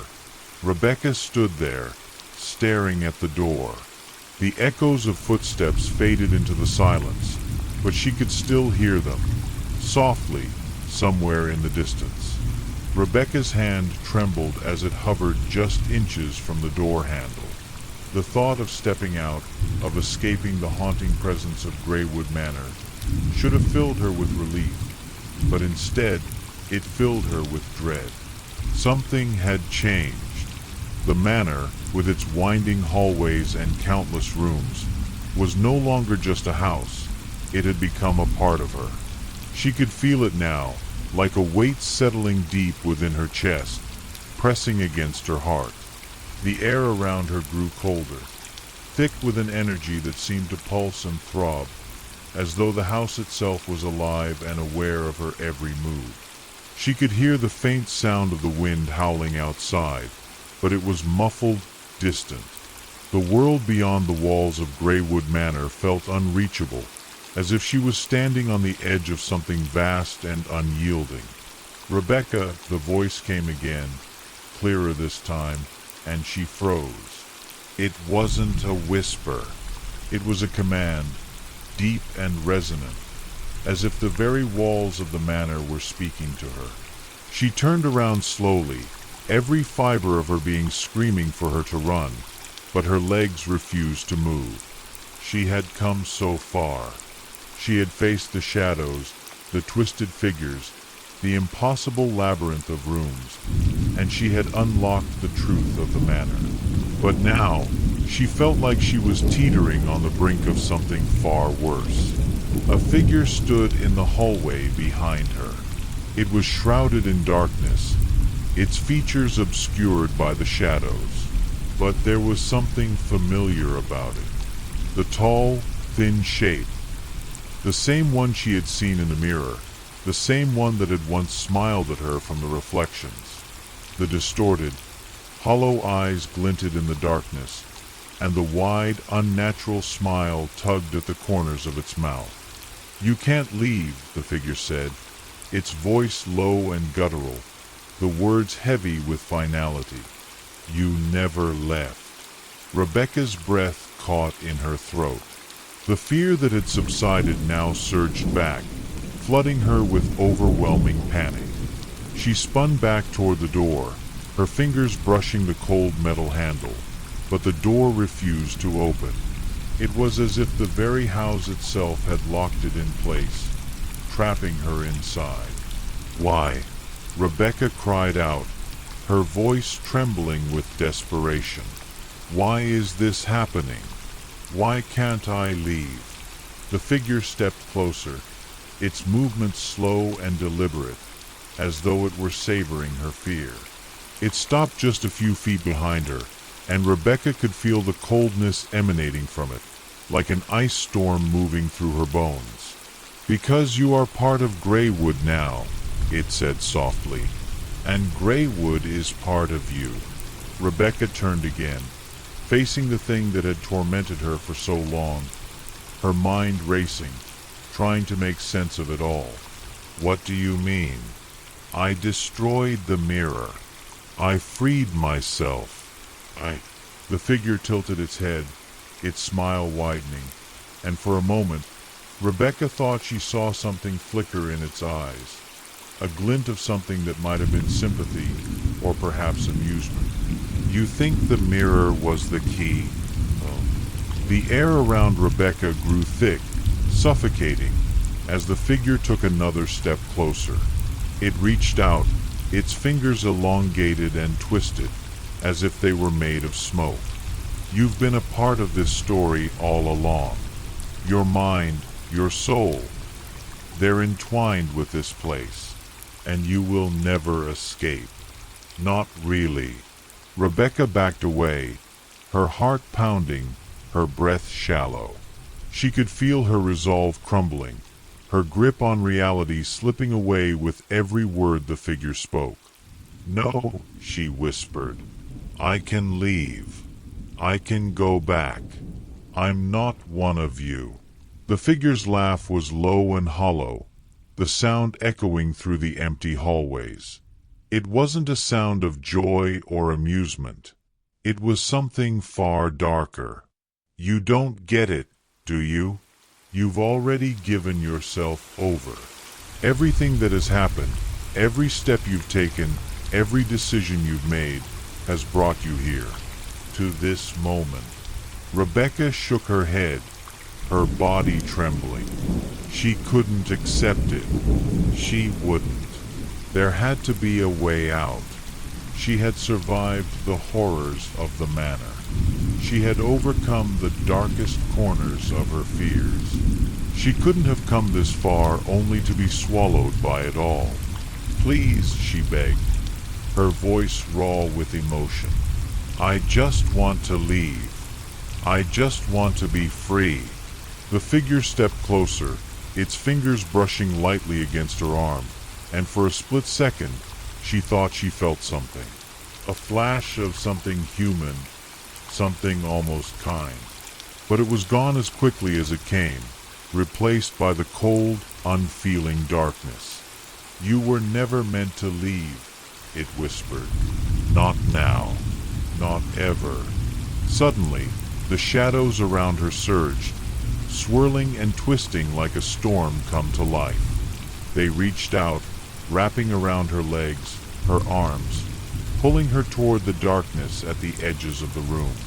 She fought, struggling to break free, but the shadows were strong, impossibly strong, and the more she resisted, the tighter their grip became. Her vision blurred, and she gasped for air as the darkness closed in, consuming everything in its path. She couldn't breathe. She couldn't think. All she could feel was the cold, the overwhelming darkness, pulling her deeper and deeper. And then, in the distance, through the thick fog of panic and fear, she thought she saw something. A flicker of light. A doorway. Something familiar. Was it the way out? Could she escape? Oh. It wasn't a way out. It was the way in. The shadows twisted around her, and Rebecca felt herself being drawn toward it. The light grew brighter, the outline of the doorway clearer, until she was standing before it. The door to Greywood Manor opened, but there was no outside beyond it, only more darkness. Her body, mind, and soul were no longer her own. The manor had claimed her, and now she was part of it forever. Rebecca's heart thudded in her chest, but she no longer felt the panic that had once gripped her. There was only the silence, thick and all-consuming. Her vision blurred, as though she were submerged in a dense fog, and yet she felt strangely weightless, as if she was neither here nor there. The shadows wrapped around her tighter now, and she realized with a sinking sensation that they were no longer just pulling her in. They were part of her. The doorway before her was no longer just a portal out. It was a mirror of her own torment. The manor had warped everything, its walls, its doors, even its very nature, so that now Rebecca felt herself fused with it. There was no going back, no breaking free. Her life before this place, her memories, her name, they were fading, becoming as much a part of the dust and decay that surrounded her.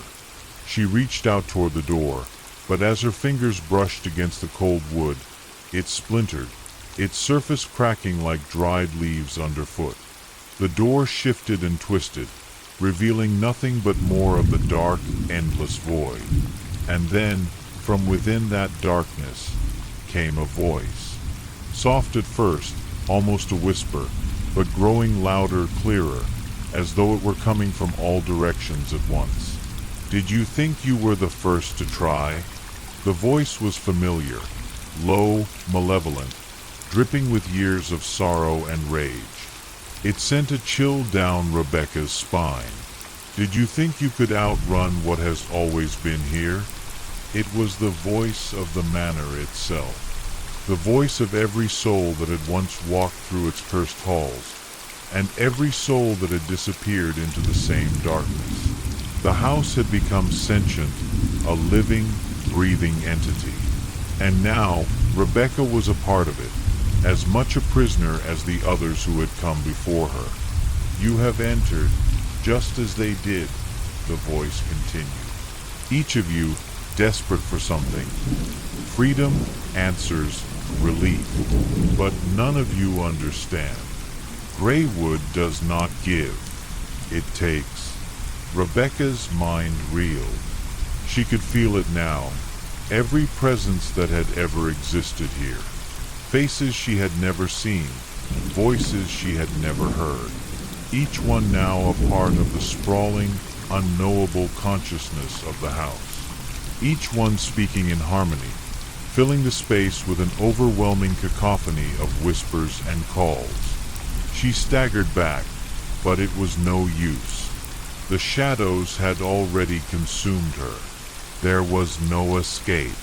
The house was alive, and it had her. Her breathing quickened as the temperature in the room plummeted, frost forming along the edges of the walls. Her breath hung in the air like smoke, and she could feel her limbs growing numb. The presence in the room, the twisted amalgamation of voices and shadows, seemed to pulse with life, moving in rhythm with her heartbeat. "Why?" she managed to choke out, her voice barely audible. "Why me? What did I do?" A soft laugh filled the room, dark and foreboding. "Nothing, my dear. You did nothing. You simply walked in." Rebecca's body shook with a cold that reached into her bones. Every instinct told her to run, to flee from this nightmare. But the shadows closed in around her, tightening their grip, and her feet were rooted to the spot. The manor had claimed her. There was no running. There was no fighting. There was only acceptance. "You will never leave," the voice whispered again, softer now, almost soothing. "Greywood does not release what it has taken. It has woven you into its fabric, just as it did with the others. Now, you are part of its story, and the story never ends." Rebecca's mind spiraled as her surroundings began to distort. The walls around her twisted, stretching and bending in impossible ways, as though the entire house was folding in on itself. Time and space no longer made sense. She could no longer tell whether she was standing, sitting, or floating. The boundaries of her own existence blurred, and she felt herself dissolving into the very shadows that surrounded her. The voices grew louder, each whisper clearer, until they all merged into a single, overwhelming chorus of torment. And then, just as suddenly as it began, everything fell silent. Rebecca opened her eyes, or thought she did, only to find herself standing in a darkened room. The cold was gone now, replaced by an oppressive warmth. She could hear the sound of wind, howling outside the house. But it was different now. It wasn't the wind she had heard before, the gentle breeze of the forest. This was a low, mournful howl, as though the house itself were crying out. She was no longer sure where she was. She couldn't remember when the shift had happened, but it was clear now. She was no longer alone. The shadows, the whispers, the unrelenting presence of the manor, they were inside her, too. The line between Rebecca and the house had been erased. She had become part of its darkness. "Welcome home, Rebecca," a familiar voice murmured from behind her.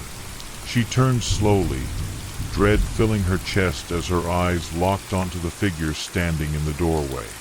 It was Edwin, but it wasn't the Edwin she had once known. The man before her was twisted, hollow-eyed, and smiling with a sinister grin. His clothes hung from his body like rags, and his face was gaunt, the skin stretched tight over his bones. He stepped forward, and with each step, the room seemed to grow darker. "You've joined us now," Edwin said, his voice eerily calm. "There's no escape from Greywood. You'll see." And with that, the darkness closed in again. Rebecca felt herself being pulled into the abyss, deeper into the heart of the manor, where time no longer held any meaning, and where the stories of those who came before her lived on forever. In the endless shadows of Greywood Manor, she was now just another lost soul, bound to the house for eternity. The whispers would never cease. The story would never end. And neither would she. Rebecca's eyes fluttered open, her senses assaulted by the overwhelming silence. The room she was in was unfamiliar. Its walls were damp with mildew, and a faint smell of decay lingered in the air.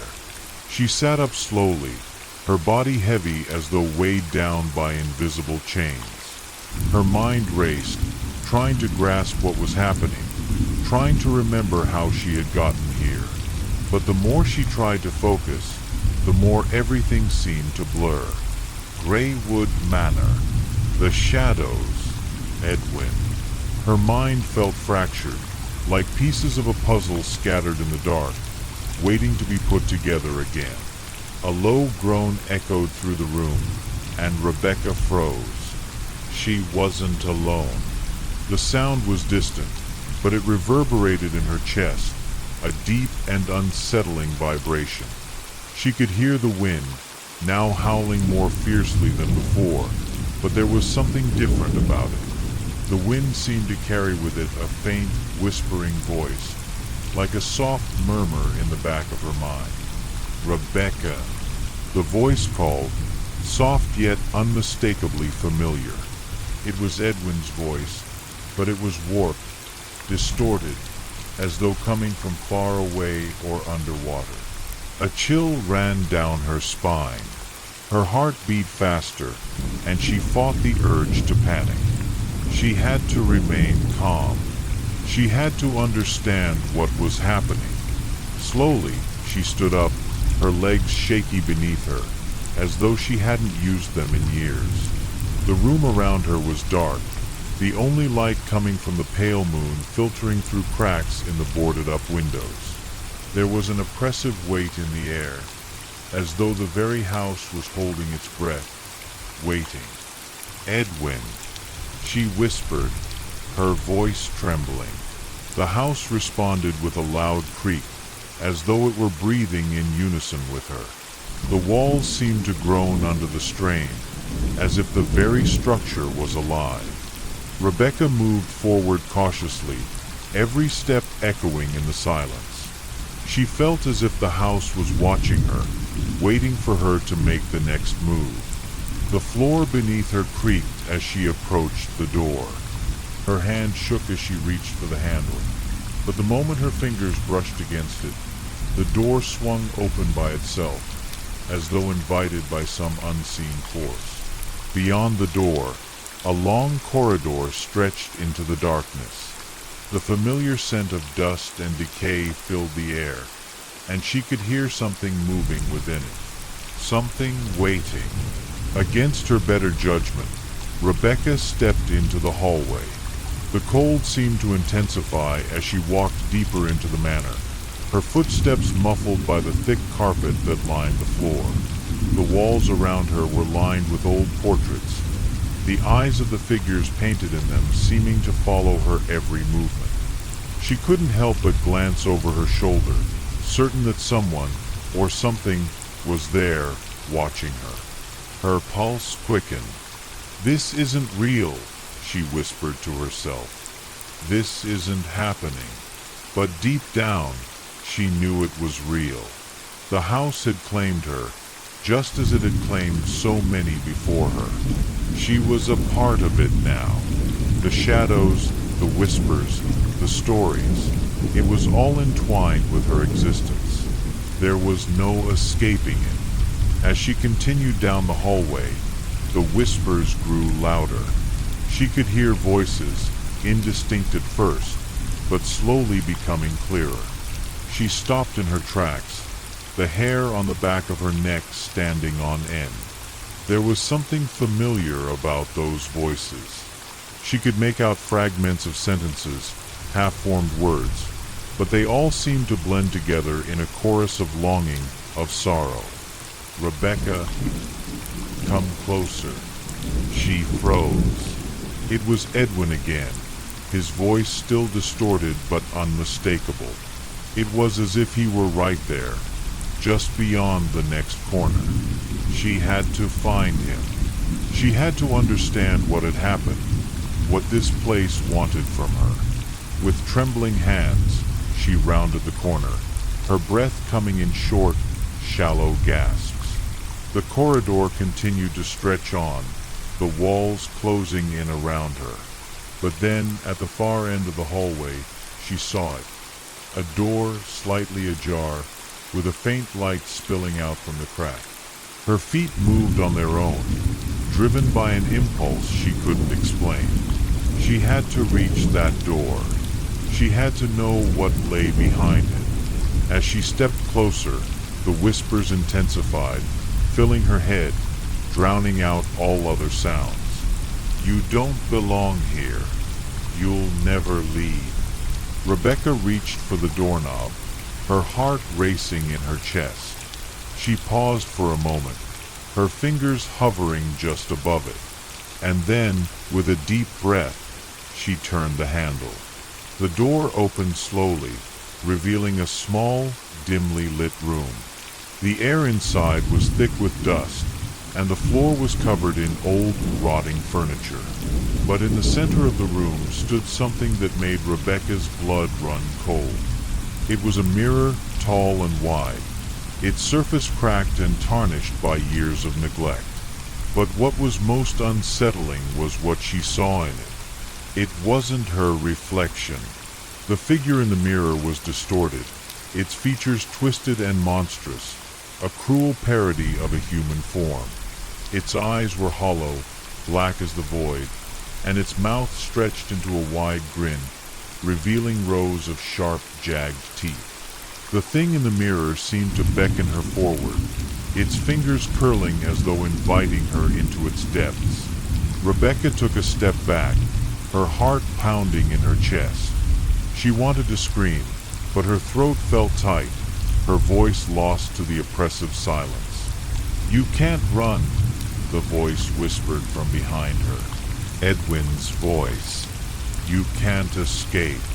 She spun around, but there was no one there. Just the shadows, creeping along the walls, waiting. The mirror seemed to grow larger, its edges stretching and warping. The figure within it reached out, its hand coming through the glass, its fingers brushing against Rebecca's cheek. In that moment, Rebecca realized the horrible truth. The mirror wasn't just a reflection. It was a door, a gateway to something far worse. And she had already crossed the threshold. The figure in the mirror smiled wider, its eyes gleaming with malicious delight. "Welcome home," it whispered. And then, with a final, deafening crack, the mirror shattered. Rebecca screamed, but the sound was swallowed by the darkness, leaving only the hollow echo of her terror. The shadows closed in, pulling her deeper into the void, where nothing would ever be the same again.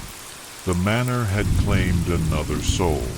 The darkness was suffocating, pressing in on all sides as Rebecca was pulled deeper into the void. She felt herself falling, her body weightless, her limbs numb. The shards of the shattered mirror scattered around her like broken glass, yet no pain came from them. It was as if the very fabric of reality had been torn, leaving her suspended in a place where time no longer existed. Her thoughts were a blur, scattered fragments of fear, confusion, and disbelief. The echoes of her own scream reverberated in her mind, growing fainter with each passing second. And then, suddenly, there was silence. She opened her eyes, or at least, she thought she did. It was hard to tell in this strange in-between place, where everything was both nothing and everything at once. The darkness was still there, but now it was different. It was no longer oppressive. Instead, it was vast, endless, and strangely comforting, like a thick blanket wrapping itself around her, offering no escape but no threat either. Rebecca tried to move, but her body refused to respond. She couldn't speak, couldn't even think clearly. All that existed now was the silence, and a strange, faint sense of drifting. The darkness around her seemed to pulse, rhythmically, almost like a heartbeat. Then, through the endless void, came a single whisper, so soft, so far away that she almost missed it. "Do you remember?" The voice was gentle, almost familiar, but it was different from Edwin's. It wasn't malevolent. It was soothing, inviting even. The voice felt like a memory, like something she should know, but couldn't quite grasp. It lingered in her mind, curling around her thoughts, urging her to remember. "Do you remember why you came here?" The voice continued, growing slightly stronger, though still barely above a whisper. Rebecca strained, pushing against the weight of the void that had consumed her. Her mind flickered with images, flashes of the manor, the faces of the lost souls, the endless shadows, but nothing was clear. Nothing made sense. "Why did you come to Greywood?" the voice asked again, and this time there was a slight shift in the air around her. A warmth, a pulse of something almost like life.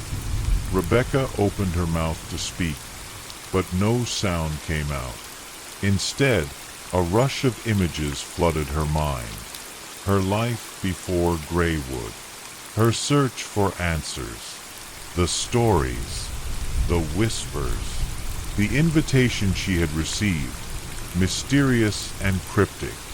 She had come here seeking truth, but truth had always been elusive. Now, she understood. This wasn't just about finding answers. This was about something much deeper, something far more terrifying. Greywood Manor wasn't just a house. It was a living entity, a being that fed on the souls of those who entered, drawing them into its dark embrace. It twisted and warped reality, bending the very fabric of existence, trapping anyone who dared to uncover its secrets. And now it had trapped her. But there was more. There was a deeper truth, something even darker than the manor itself. A truth that only the house knew, a secret that had remained hidden for centuries. The pulse of the darkness around her grew stronger, faster, almost frantic. She felt something stir, something ancient and powerful, stirring beneath the surface of her mind.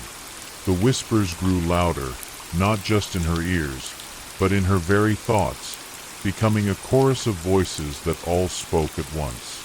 "You are not just a part of the house," they said. "You are part of the story that never ends." The words hit her like a punch to the gut, and for the first time, Rebecca realized the full extent of what had happened. The manor had not just claimed her body or her soul, it had absorbed her into its very existence. She had become a part of its dark history, woven into the fabric of its endless torment. Her name, her face, her memories, they were now a part of the house's story, a story that played on an eternal loop, never to end. Rebecca wanted to scream, to fight against the force that held her in this eternal nightmare. But there was no strength left in her. The darkness was all-consuming, swallowing her thoughts, her identity, until there was nothing left but the whispers, and the pulse, and the vast emptiness. And then, as suddenly as it had begun, the pulse stopped. The silence returned, deeper than before, thicker than before, and in that silence, Rebecca felt something change. It wasn't the house. It wasn't the darkness. It was something within her, something she hadn't noticed before. A flicker, a spark, a single, fleeting moment of clarity. She remembered the voice, the whispers, the invitation, everything. It had all started so innocently, so quietly, but now Rebecca understood. She hadn't just come to Greywood seeking answers. She had come because something had called to her. Something had been waiting for her. She was part of the story, just as the house was part of her. The darkness around her began to recede, slowly at first, like the retreating tide, but then faster, more urgently. The pulse of energy in the void began to fade, leaving behind a quiet calm. The whispers grew softer, until all that remained was the sound of her own breath. And then, finally, the light. Rebecca squinted against the sudden brightness, her eyes struggling to adjust. The room around her was no longer a void. It was familiar. The same long, dark hallway she had walked through earlier. But now, it was different. The walls were no longer decaying, and the air was no longer thick with dust. The silence, while still oppressive, no longer felt suffocating. She was back in the manor, or at least it seemed like it. But there was something missing. The feeling of being watched. The feeling of being trapped. It was as if the house had released her, just for a moment. Just long enough to give her a taste of freedom before pulling her back into its grasp. But Rebecca knew better now. She wasn't truly free. Not yet. The door at the end of the hallway was open, and the faintest light spilled through the crack. She walked toward it, every step measured, every sense on high alert. She could still hear the echoes of the voices, the faint whispers of the lost souls who had come before her. But this time, she wasn't afraid. This time, she was ready, because she knew that the story of Greywood Manor was far from over, and she would be its next chapter. Rebecca stepped into the light, her heart pounding in her chest, but her mind was no longer clouded with fear. The air around her felt different now, as though she had crossed an invisible threshold, entering a space where the rules of the world no longer applied. The room beyond the door was bathed in a dim, ethereal glow that seemed to pulse with life. She could feel the energy, the weight of it pressing down on her, but it no longer felt suffocating. It was as if the house itself had made her part of its eternal cycle, a cycle that would never release its hold on her. The room she had entered was vast, the walls lined with ancient bookshelves filled with dust-covered tomes. There were no windows, only the soft, flickering light that seemed to come from nowhere and everywhere all at once. The air smelled faintly of old paper and something older, more sinister. The floor beneath her feet creaked as she moved further into the room, and she couldn't help but wonder how many had walked this path before her. How many had come to Greywood, seeking answers, only to become lost in its labyrinthine grasp. As her eyes scanned the room, she saw something that made her stop in her tracks. At the far end of the room stood a large, ornate mirror. It was unlike the one she had encountered before, the shattered one that had led her into the void. This mirror was whole, its frame carved with intricate patterns that seemed to writhe and twist, as if they were alive. The glass itself was dark, like the surface of a still pond, but it seemed to pull at her, beckoning her closer. Rebecca couldn't resist. She moved toward it, her steps slow, deliberate, as though something within her was drawing her in. She reached the mirror and stood before it, staring into the dark glass. For a moment, nothing happened. The reflection staring back at her was her own, though it seemed faintly off. Her image was slightly distorted, as if viewed through a fogged window. She blinked, and when her eyes opened again, her reflection had changed. The face staring back at her was not hers. It was a woman, pale and gaunt, with hollow eyes and lips twisted in a grotesque grin. Her skin was cracked and decayed, as if her body had been drained of life long ago. Rebecca recoiled in horror, her breath catching in her throat. The woman in the mirror did not move, but her eyes locked onto Rebecca's with an unsettling intensity. "You shouldn't have come here," the reflection whispered, its voice cold and distant, echoing in Rebecca's mind. Rebecca stumbled back, her heart racing. The woman in the mirror began to smile, her mouth stretching wider, her teeth sharp and jagged. She reached out, her fingers pressing against the glass, and Rebecca felt a shiver run down her spine as if something invisible was touching her skin. The reflection was no longer just a mirror image. It felt real, as if the woman could reach through the glass and pull her into the darkness beyond. "You belong to the house now," the woman whispered. "You are one of us." Rebecca backed away slowly, her mind racing. The words echoed in her ears, but she refused to believe them. She wasn't a part of this place, not yet. She couldn't be. She had a choice. She had to. But as she turned to leave, a loud crack split the air, and the ground beneath her feet began to tremble. The walls seemed to shift, the shelves groaning under the strain.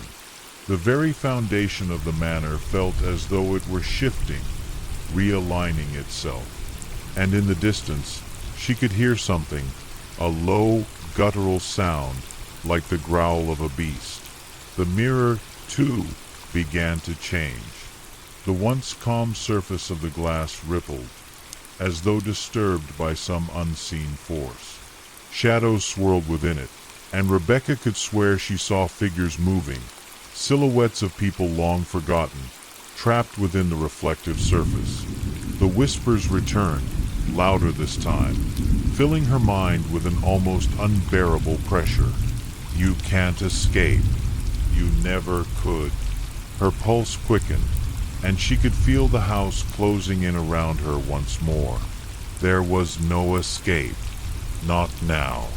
Not ever. Rebecca's breath caught in her throat as the image in the mirror began to change again.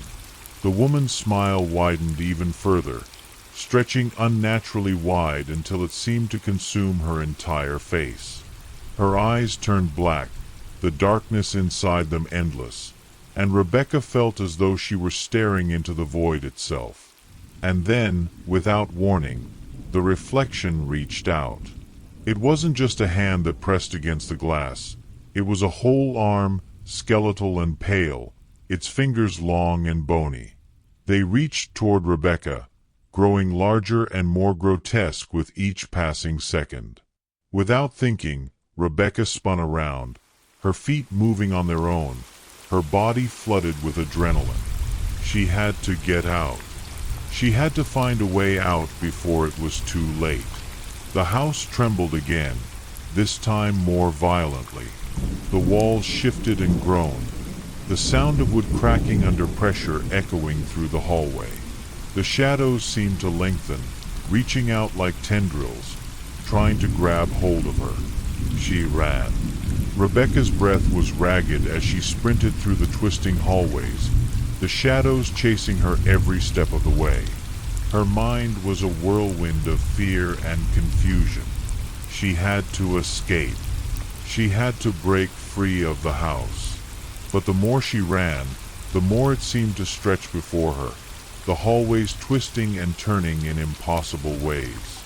She reached a door, just ahead, bathed in a flickering light. She grabbed the handle, but the door wouldn't open. She pulled harder, her heart pounding in her chest, but the door refused to budge. She could hear the whispers behind her, the sound of something moving in the darkness, and she knew that if she didn't escape now, it would be the end. The house was closing in on her. Rebecca slammed her shoulder against the door, and this time it gave way. The door creaked open, revealing a narrow staircase leading down into the unknown. Without a second thought, she rushed down the stairs, the weight of the shadows heavy on her heels. The darkness beneath the house felt different, colder, more ancient. And as she descended further, she could feel something watching her, something waiting. But what? Was it too late? Had she truly escaped? Or had the manor already claimed her soul, as it had so many before? The staircase beneath Rebecca's feet creaked with every step she took. Each groan of the old was a reminder that the house was alive, aware of her every move. The light from above dimmed the further she descended, until it was just a faint glow, swallowed by the oppressive darkness that surrounded her. Each step she took felt heavier than the last, as if the very air was thickening, suffocating her. Her breath quickened, her heart racing.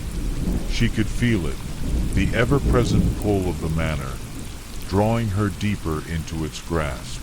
The steps seemed to stretch on forever, the descent endless, and yet she could not stop herself from moving forward. Something in her, some primal instinct, drove her down. Her eyes adjusted slowly to the darkness, but the shadows around her still felt suffocating, closing in tighter with every passing second. And then she heard it. A low whisper, soft at first, almost indistinguishable from the creaking of the house itself. It was the same voice, the same chilling tone that had called to her in the mirror. Only this time, the voice was louder, more distinct, as if it were coming from right behind her. Rebecca. Her name, drawn out in the same way, a soft caress that made the hairs on the back of her neck stand up. She froze, her body stiff with terror. She couldn't bring herself to turn around. Not yet. But she could feel it, the presence behind her, growing stronger, as though something, or someone, was following her down the stairs. The voice whispered again, a little clearer this time, a little more urgent. Come back. You're not ready. She spun around, her pulse hammering in her chest, but the staircase was empty. Only the darkness stretched out behind her, as if the voice had never existed at all. But she could still hear it, echoing inside her mind. Rebecca turned back to the stairs, but the silence now felt suffocating.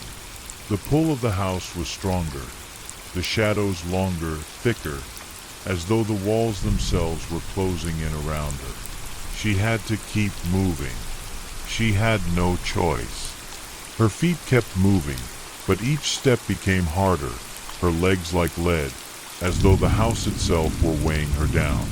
The whispers continued, faint but persistent, like a soft hum in the back of her mind. She tried to block them out, to focus on the path ahead, but the more she tried to ignore them, the louder they grew.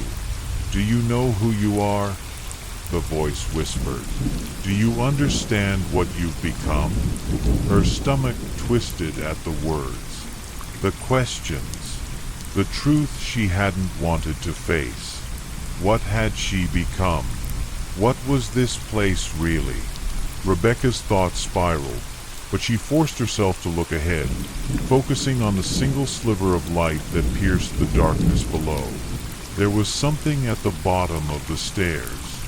Something waiting. As she reached the bottom, she found herself standing in a long, narrow corridor, the walls lined with doors, all closed, all silent.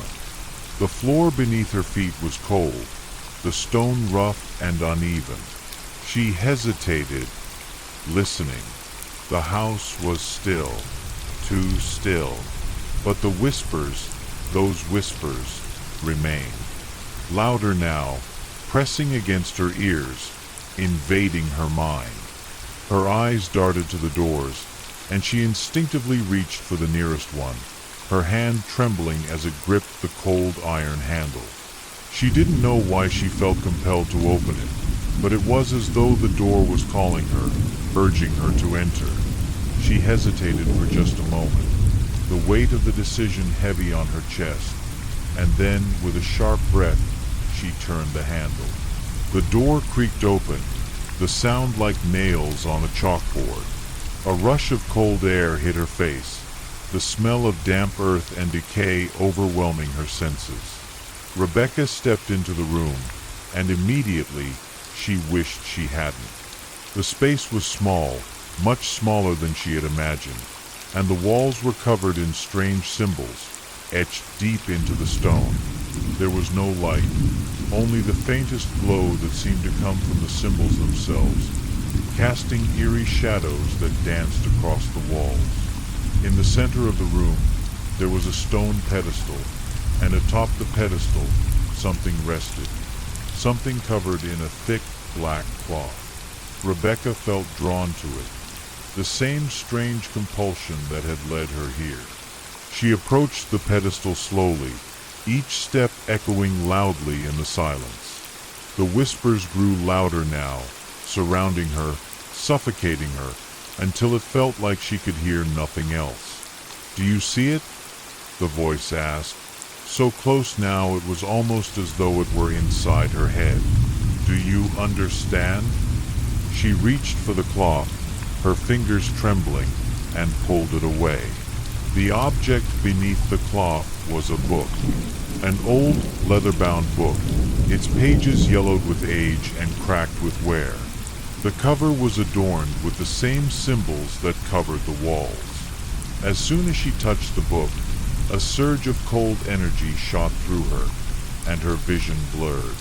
The room around her seemed to warp, the walls closing in, the shadows growing darker. And then the whispers stopped. Rebecca felt a sudden calm wash over her. She looked down at the book in her hands, and for the first time since entering Greywood Manor, she felt at peace. The dark energy that had consumed her seemed to dissipate, as though the book held some kind of power, something that could break the hold the house had on her. Her hands shook as she opened the book, the pages crinkling as they turned, revealing ancient, cryptic text, written in a language she couldn't understand. But as her fingers brushed the pages, the text began to shift, to change, as if it were responding to her touch. The words twisted into something familiar, something she could comprehend. And then she read it. The words were a warning, a story of the house, of Greywood Manor, of the ancient evil that dwelled within its walls.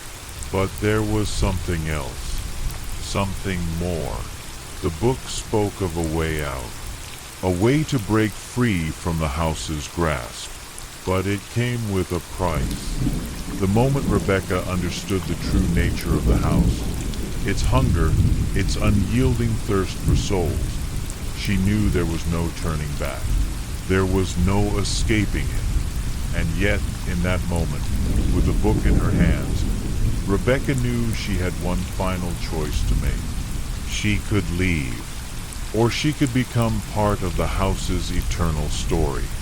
And as the darkness seemed to rise around her once more, the shadows thickening, the whispers growing louder again, she realized that in Greywood Manor there was no escape. There was only the choice to surrender or to fight. But either way, the house would always win. Rebecca stood frozen, her hands gripping the ancient book, its pages still shifting, the cryptic text twisting into an unnerving clarity. The air in the room had thickened, pressing in from all sides, as if the very walls of Greywood Manor were leaning closer, eager to witness the choice she had to make. She could feel the weight of the house, heavy and unyielding, settling upon her shoulders, its darkness filling the very space around her.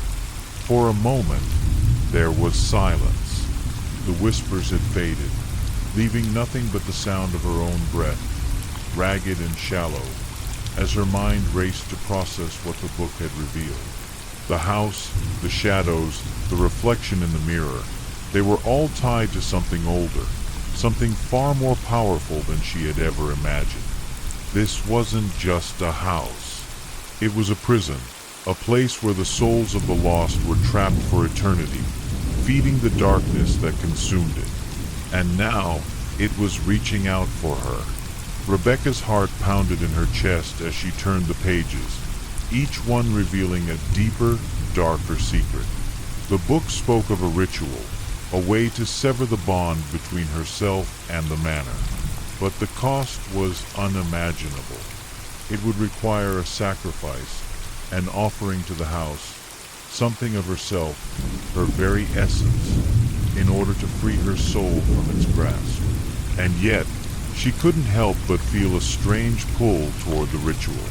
There was something comforting about the idea of release, of finally escaping the suffocating weight of the manor.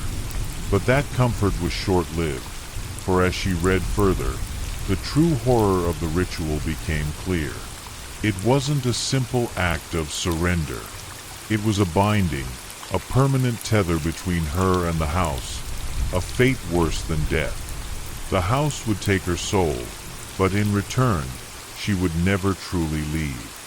She would remain here, part of the house's twisted history, forever bound to its walls, its shadows, its hunger. The book trembled in her hands, as if reacting to her thoughts. A dark energy surged from its pages, swirling around her like an invisible storm, making her skin crawl. The shadows in the room flickered, and for the briefest moment, Rebecca thought she saw something. A figure, standing just beyond the edge of the light, its features obscured by the darkness. She blinked, and the figure was gone. She couldn't stay in the room any longer. The walls seemed to close in around her, and the air grew stifling. The whispering voices returned, louder now, as if mocking her indecision. There is no escape, Rebecca. You are already ours. With a final, desperate glance at the book, Rebecca slammed it shut, her breath coming in short, panicked gasps. She had to get out. She had to leave before the house claimed her, before it was too late. The door behind her creaked open, as if inviting her to flee, and she wasted no time in darting through it. The hallway was as dark and foreboding as ever, the walls lined with doors, each one leading to more shadows, more secrets. But Rebecca didn't stop. She ran, her footsteps echoing through the empty halls, the whispers of the house following her every move. She could hear the creaking of the floorboards behind her, the faint scraping of something, someone, following close behind. She didn't dare look back. She couldn't afford to. If she stopped, if she hesitated, the house would claim her, and there would be no escaping its grasp. The hallways seemed to stretch on forever, twisting and turning in impossible ways. Every door she passed appeared to be slightly different, as though the house itself were shifting, trying to confuse her, to disorient her. The light from above flickered, casting long shadows that seemed to twist and move on their own. And then she saw it. At the end of the hallway stood the front door of Greywood Manor, its outline glowing faintly in the darkness. Rebecca's heart skipped a beat. The door. She could see the light beyond it. The outside world. Freedom. But as she took a step toward it, a cold chill swept through the hall, and the door slammed shut with a deafening crash, the sound reverberating through the house. Rebecca stopped dead in her tracks, her breath catching in her throat. The door. It had been so close, so within reach. The whispers grew louder, no longer soft and distant, but urgent, demanding. You cannot leave. You are ours. Rebecca spun around, her pulse racing. The house was alive, its walls breathing, shifting. The shadows were no longer confined to the corners of the rooms. They were moving, writhing, crawling along the walls, twisting toward her like hungry serpents. The walls seemed to close in, the space around her shrinking, suffocating her. She had to get out. There had to be a way. She couldn't let the house win. Not like this. Suddenly, the ground beneath her feet trembled, the house groaning as though it were waking from a long slumber. The air grew thick with tension, and the whispers died down, replaced by a deep, rumbling sound that seemed to come from the very heart of the house. Then, something shifted. A door, hidden in the farthest corner of the hallway, slowly creaked open. A sliver of light spilled out from within, beckoning her toward it. For a moment, Rebecca hesitated. She didn't trust it. She couldn't. But there was something in the way the light called to her, something in the way it flickered and danced, that made her take a tentative step forward. She reached the door and pushed it open, her hands trembling. What lay beyond it? Another hall? A room? Or perhaps something worse? Rebecca stepped into the new space, her heart hammering in her chest. But the moment she crossed the threshold, the door slammed shut behind her with a force that rattled the walls. She spun around, but there was no door, only a wall. The room was empty, save for a small, circular window in the far corner, through which the faintest glimmer of moonlight filtered through the grime and dust. The air was thick, but it wasn't as oppressive as before. Something had changed, and then she heard it again. The voice. It was faint at first, but it grew louder, more distinct. Rebecca. This time, the voice was different. There was no malice, no threat, just a quiet, almost gentle tone. It was a voice she recognized, a voice that seemed to come from the depths of her own memories. Her breath caught in her throat. Rebecca, it's time. You have to choose. Rebecca closed her eyes. She didn't want to hear it anymore. She didn't want to be part of the house's game, its twisted labyrinth. But she had no choice. Not now. Not anymore. And in the silence that followed, the shadows in the room stretched out, encircling her like a trap. She couldn't escape. Not anymore. The choice had been made. Greywood Manor had claimed another soul. The air in the small, windowless room grew thick, heavy, pressing against Rebecca like a physical weight. She couldn't breathe. She couldn't think. It felt as though the house itself had wrapped its cold, unseen fingers around her throat, squeezing tighter with every passing second. Her chest was tight, her heart pounding in her ears, as she struggled to make sense of the oppressive silence that now surrounded her. The voice, her name whispered softly once more, was the only sound, and yet it was the most haunting thing she had ever heard. It wasn't just the words. It was the way it reverberated in her mind, the way it seemed to claw at her very soul, pulling her deeper into the house's grip. Rebecca. The voice was closer now, almost within arm's reach. You've come this far, but now you must decide. Her eyes darted around the room, seeking an escape, some way out of this nightmare, but there was nothing. The walls seemed to close in on her, the shadows curling around her like serpents, moving with a mind of their own. She felt her body tremble, the sweat forming on her brow, her pulse quickening as the cold seeped deeper into her skin. Don't fight it, the voice cooed softly, almost reassuring. You belong here, just as much as we do. Rebecca shook her head violently. She couldn't let the house have her. Not like this. She had come so far, seen so much. There had to be another way out. She wouldn't let the shadows claim her.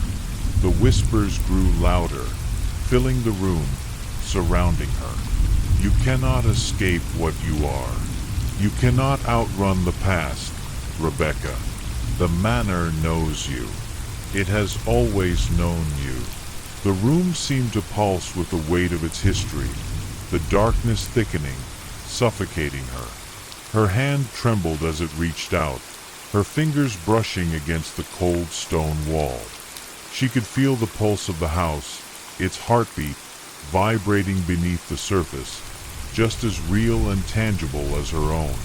She wanted to scream, to beg for mercy, but no sound came. The house had stolen her voice, stolen her very will. But there was one thing left. The book. The weight of it still pressed in her hands, though she hadn't realized until now that she was holding it once more.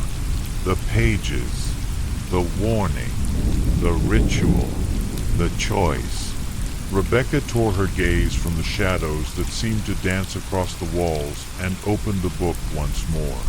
The ancient symbols stared back at her, their meanings now burned into her mind. She didn't have time to read the words again. She didn't have time to decipher the cryptic text that seemed to twist with every glance. She needed to act. Her fingers flipped through the pages frantically, searching, looking for the answer. Her chest ached with the effort, the weight of the house's presence pressing down on her, pushing her deeper into despair. But she couldn't give up. Not yet. Finally, her fingers landed on a page, and for a moment, the world around her seemed to still. The whispers faded. The shadows paused. And then she understood. The ritual, the sacrifice, was not just a physical offering. It was something deeper, something more personal. The book spoke of the choice she had to make. The house didn't just want her body, it wanted her essence, her fear, her past, her very soul. And yet, there was a way to break free, to sever the bond. It wasn't without a cost, but there was a chance, a small chance.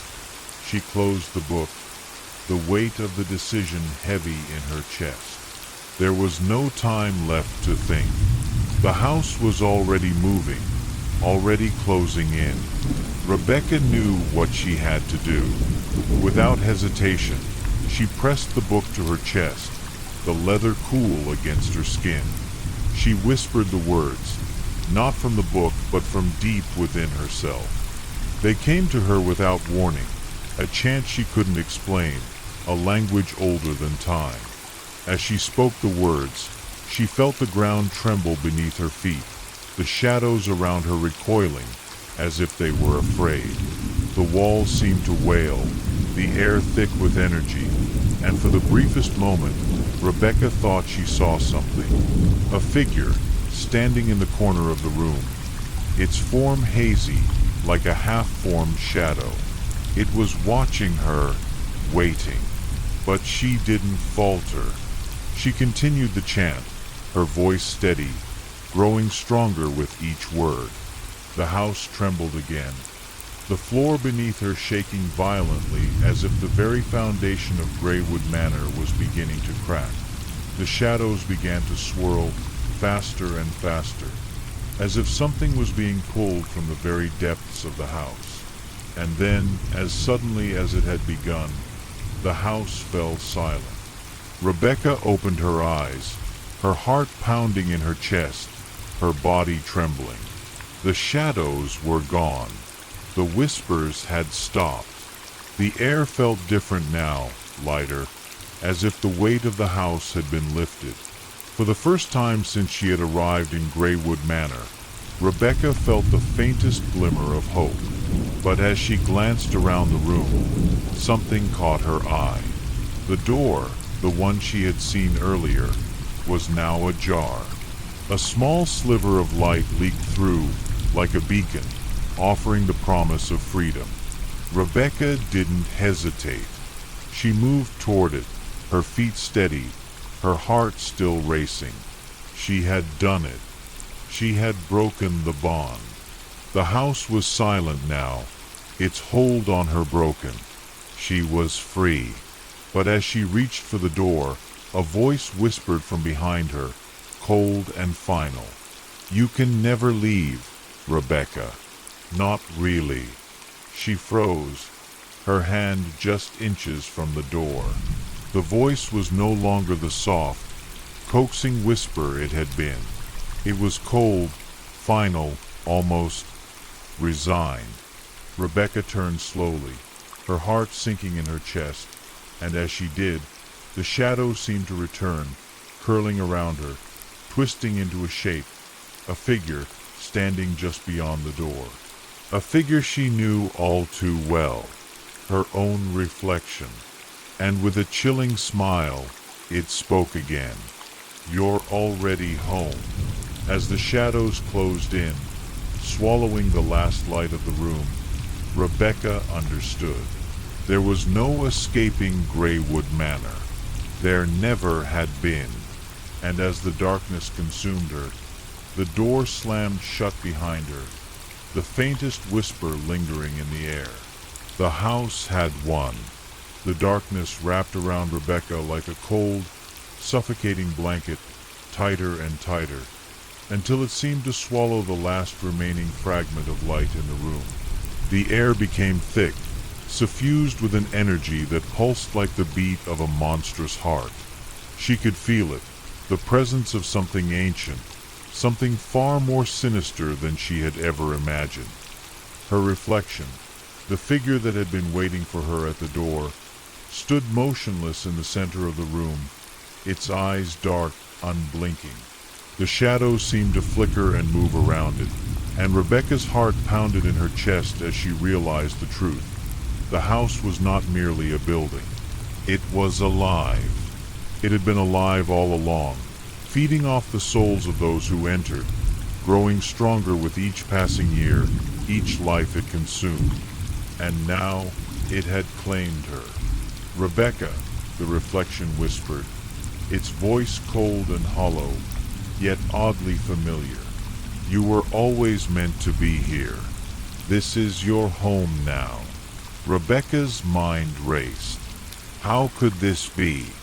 How could anyone belong to a place like this, a place of darkness and despair? She had fought so hard to escape, to free herself from the curse that had haunted her family for generations, but it seemed futile now. The house had won, but there was one thing she still couldn't understand. The reflection, it wasn't just an echo of her. It was different. It was her, yes, but it was also something more, something that carried with it the weight of all the souls that had come before her, the ones who had been swallowed by Greywood Manor. "You don't belong to the outside world anymore, Rebecca," the figure continued, stepping closer. "Not now. Not ever again." Rebecca felt her legs tremble, her body trembling as the full weight of the truth sank in. The house was feeding off her fear, off her desperation. It had always been this way. The manor wasn't a place of refuge, nor a simple home. It was a prison, a tomb, and she was its newest inmate. But something stirred deep within her, a spark, a final shred of resistance. The house had claimed her, yes, but that didn't mean she was done yet. There had to be something she could do. There had to be some way to fight back, to break free from the grasp of the manor, even if it meant sacrificing everything. And then she remembered something. The book, the ritual, the words that had burned into her memory. The house was bound to a power greater than itself, a power it couldn't control. The ritual had been her last chance to escape. She had done it wrong. She had misunderstood it. Or perhaps the house had twisted the words to trap her, to make her think she had broken free when, in reality, it had only strengthened its hold. No, this wasn't the end. Not yet. Rebecca took a deep breath, her chest heavy but determined. She stepped forward, moving closer to her reflection, and as she did, the shadows seemed to recoil, as though afraid of her proximity. "You think you have won," she said quietly, her voice steady. "But I'm not afraid anymore." The reflection blinked, its expression unreadable. It didn't move as she approached, didn't try to stop her. But Rebecca could sense the change in the air, the growing tension, the way the house seemed to watch, to wait for her next move. "I know your secret," Rebecca continued, her voice growing stronger. "You've always been a prison, haven't you? Feeding off the souls of those who wander in, luring them with promises of freedom, only to trap them here forever." The reflection's eyes narrowed, its lips curling into a twisted smile. "You think you know everything, but you don't. You can never truly understand what this house is." "I don't need to understand," Rebecca said, her tone fierce now. "All I need to do is destroy you." With those words, she slammed the book down onto the cold stone floor, the ancient leather binding cracking open with a force that sent a jolt through the room. The shadows around her recoiled, as if the book itself held the power to push them back. The house trembled, the walls groaning as though it were alive, struggling against the very force Rebecca had unleashed. The whispers returned, louder than ever before, but this time they were different, more frantic, more desperate. "No, you cannot," the voice of the house screamed. "You are ours, Rebecca. You belong to us." But Rebecca didn't flinch. She didn't hesitate. She reached out with trembling hands, touching the pages of the book, and as her fingers brushed the words, the shadows in the room began to writhe and twist, pulling away from her, shrinking back into the corners of the room. The reflection snarled, its form flickering, unstable. It reached out to grab her, but Rebecca pulled away, stepping back as the shadows seemed to collapse in on themselves. "You cannot hide anymore," she whispered, her voice unwavering. "You cannot control me." And with that, the book began to glow, its pages glowing with an ethereal light that filled the room, driving back the darkness. The shadows screamed, their voices becoming indistinct, drowning in the light. The house groaned, its walls cracking, and for the first time since Rebecca had arrived, she felt the air shift. The grip of the manor seemed to loosen, just a little, as though it were being torn apart from the inside. Rebecca didn't wait. She turned toward the door, the one she had seen earlier, and with every ounce of strength she had left, she ran. The room was collapsing behind her, the house's walls crumbling, its foundation shaking. The door swung open before her, the faintest sliver of moonlight filtering through. Without looking back, she stepped into the hallway, the light from the book still radiating in her hands, a beacon of hope in the encroaching darkness. But even as she ran, even as the house seemed to fall apart around her, Rebecca could feel it, like a cold breath on her neck. The house wasn't gone. It was still there, lurking, waiting for its next opportunity. And she knew, deep down, that no matter how far she ran, no matter how far she went, Greywood Manor would always be with her. The final door opened, and for the first time in what felt like an eternity, Rebecca stepped out into the night, her lungs filled with fresh air, her heart free from the suffocating grip of the house. But as the wind howled around her, she couldn't shake the feeling that, even though she had escaped, the shadows of Greywood Manor would never truly let her go. And somewhere, deep in the distance, she could have sworn she heard the whispers return, just faintly, as if carried on the wind. "Rebecca, you can never truly leave." And the darkness, though far behind her, still clung to her soul. Rebecca stood outside in the cold night air, her chest heaving with each labored breath as she tried to collect herself. The manor loomed in the distance behind her, a silhouette against the moonlit sky, its once massive form now shattered and broken. The walls that had seemed so impenetrable, so alive with menace, were now nothing more than crumbling ruins. Yet, despite the destruction, Rebecca felt no true relief. The darkness lingered, as though it had seeped into her very being, making her heart feel heavier with each passing moment. The wind carried a faint echo, a whisper that seemed to tug at her consciousness, and she couldn't tell if it was a figment of her mind or something far worse. She took a few hesitant steps away from the wreckage, the book still clutched tightly in her hands, its pages glowing faintly in the darkness. She wasn't sure how long she had been standing there, lost in the shadows of the past, but the feeling of being watched never left her. It wasn't until she heard the faintest crackling sound behind her that she turned, her heart leaping into her throat. But there was nothing, just the ruined mansion, the moonlight, and the dead silence of the night. No movement, no sound. It was as if everything had simply ceased to exist, leaving only the weight of her thoughts and the echoes of the horrors she had survived. Still, she couldn't shake the feeling that something was wrong. The whispers, soft, insistent, still tugged at her mind, growing louder with each passing second. She tried to ignore them, to push them away, but they wouldn't stop. They were inside her head now, a part of her, just as the house had once been. The memories, the voices, they had burrowed deep into her consciousness, and no matter how far she ran, they would always be with her. "You can never escape," the voice murmured again, as though speaking directly to her, though there was no one around. "You belong to us." Rebecca's grip tightened around the book, her knuckles white from the pressure. She couldn't let them win. Not again.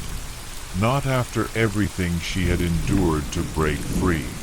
As if in response to her defiance, the ground beneath her feet suddenly trembled. A low rumble filled the air, growing stronger by the second. The hairs on the back of her neck stood up, and she spun around, eyes wide with fear. The manor, it was moving. The walls, once collapsed and lifeless, seemed to stir.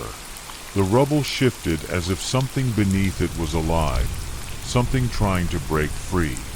The ruins groaned and shifted, and for a brief moment, Rebecca thought she saw the flicker of a shape in the window, the same shape she had seen before, watching her, waiting.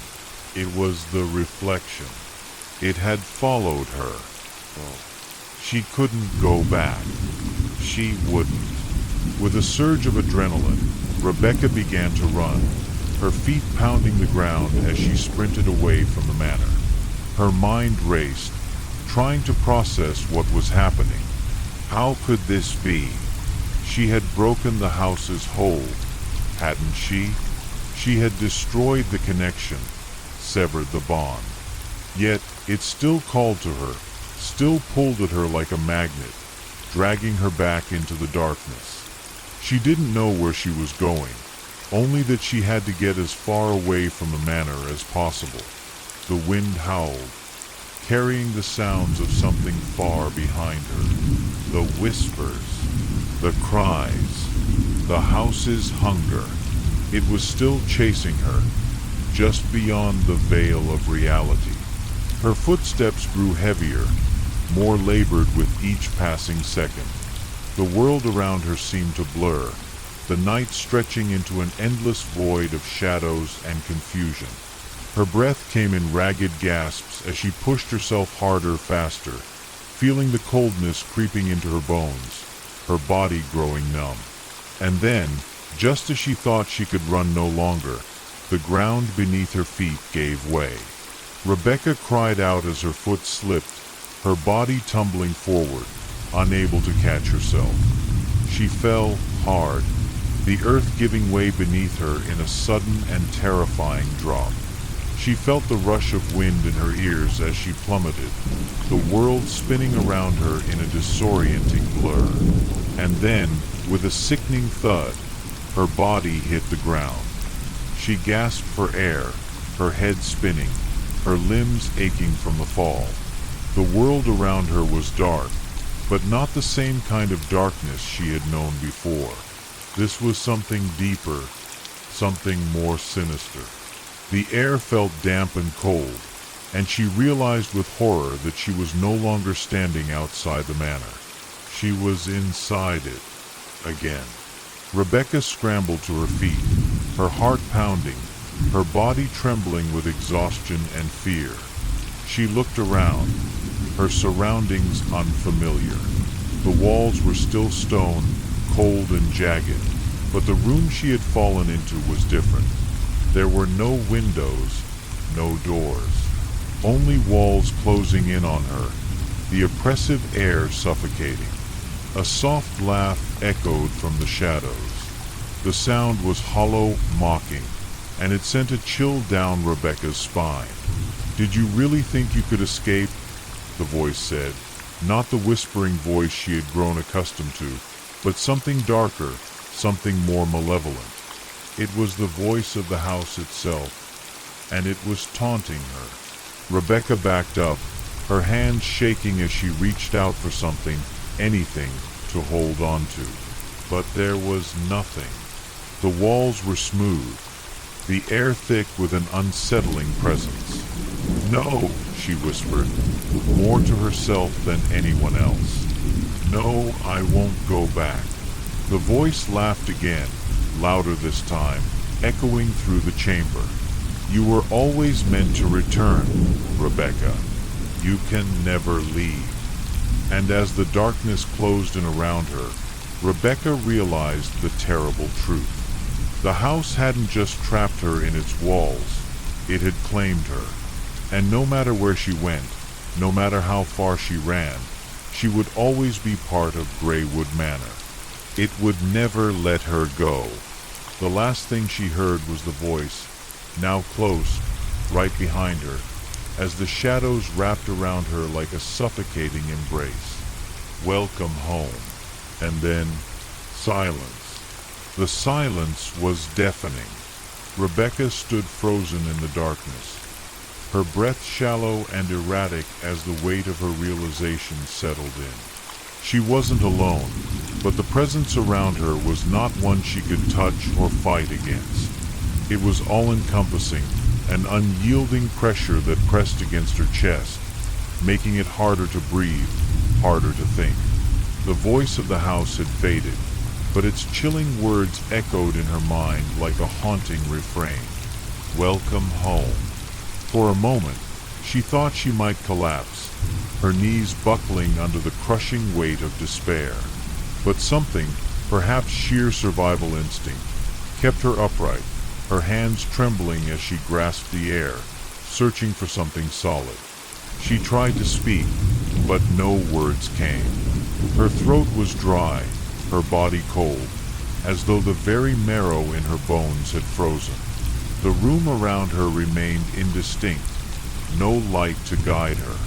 It was as if time had slowed to a crawl, and all she could hear was the sound of her own heartbeat pounding in her ears, echoing like a drumbeat in the empty void. And then, without warning, the floor beneath her feet shifted. She could feel it, a subtle tremor that vibrated through the ground, a ripple in the air. The shadows in the corners of the room seemed to pulse, drawing closer to her, as if they were alive, feeding off her fear. She wanted to scream, to run, but the paralyzing dread that gripped her body made movement impossible. Her head whipped around, eyes searching the darkness for any sign of movement, any shape, any sign of hope. But there was nothing. Just the endless, suffocating blackness that pressed in from all sides. Then, the whisper returned. "Rebecca." It wasn't a voice she recognized, but it was close, far too close.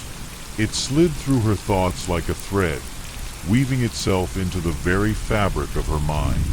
It wasn't the house. No, this was something else. Something older. Something worse.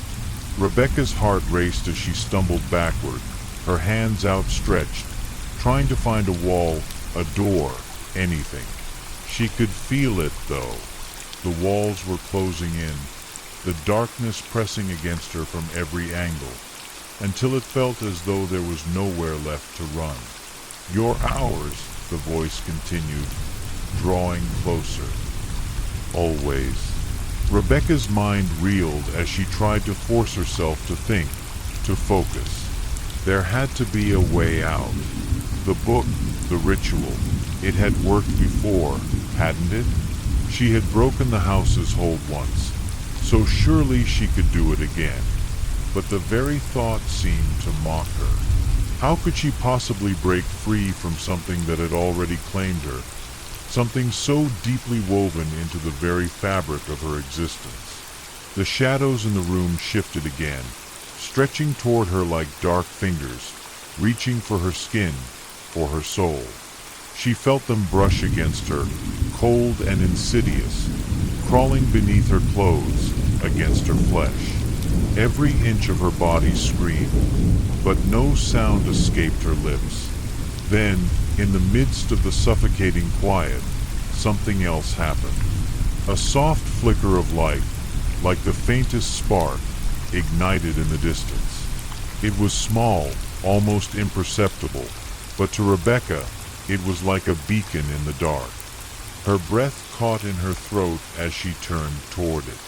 The light grew, expanding slowly, just enough to cast a pale glow on the room. She could see now, see the walls, the cracked floor beneath her feet. And there, standing in the center of the room, was the figure. It was familiar, yet distorted, its features twisting as if they couldn't hold shape. It was her, Rebecca, but not. Her reflection. Her heart skipped a beat. "Not again," she whispered hoarsely. The reflection tilted its head, its smile wide and grotesque. "You can't escape me, Rebecca. You never have. You never will." Her reflection stepped forward, and with each step, the shadows in the room seemed to recoil, as if they were afraid of the figure, yet at the same time drawn to it. The very air seemed to crackle with tension, an electric charge filling the space. Rebecca's mind spun. This wasn't real. It couldn't be. She had already faced this. She had already fought it. But the reflection was growing, the figure becoming larger, more solid, until it seemed as though it were no longer just a shadow, no longer a mere copy of her. It was something far more dangerous, a manifestation of everything she had feared, everything she had tried to escape. "You were always meant to be part of me," the figure said, its voice low, like the growl of something ancient. "You can't outrun your own nature." Rebecca stumbled backward, her body trembling as the figure advanced, its smile widening, its eyes empty, yet somehow full of malice. She knew then that there was no escape. The house had claimed her, yes, but so had the reflection, so had whatever dark force had been waiting for her all along.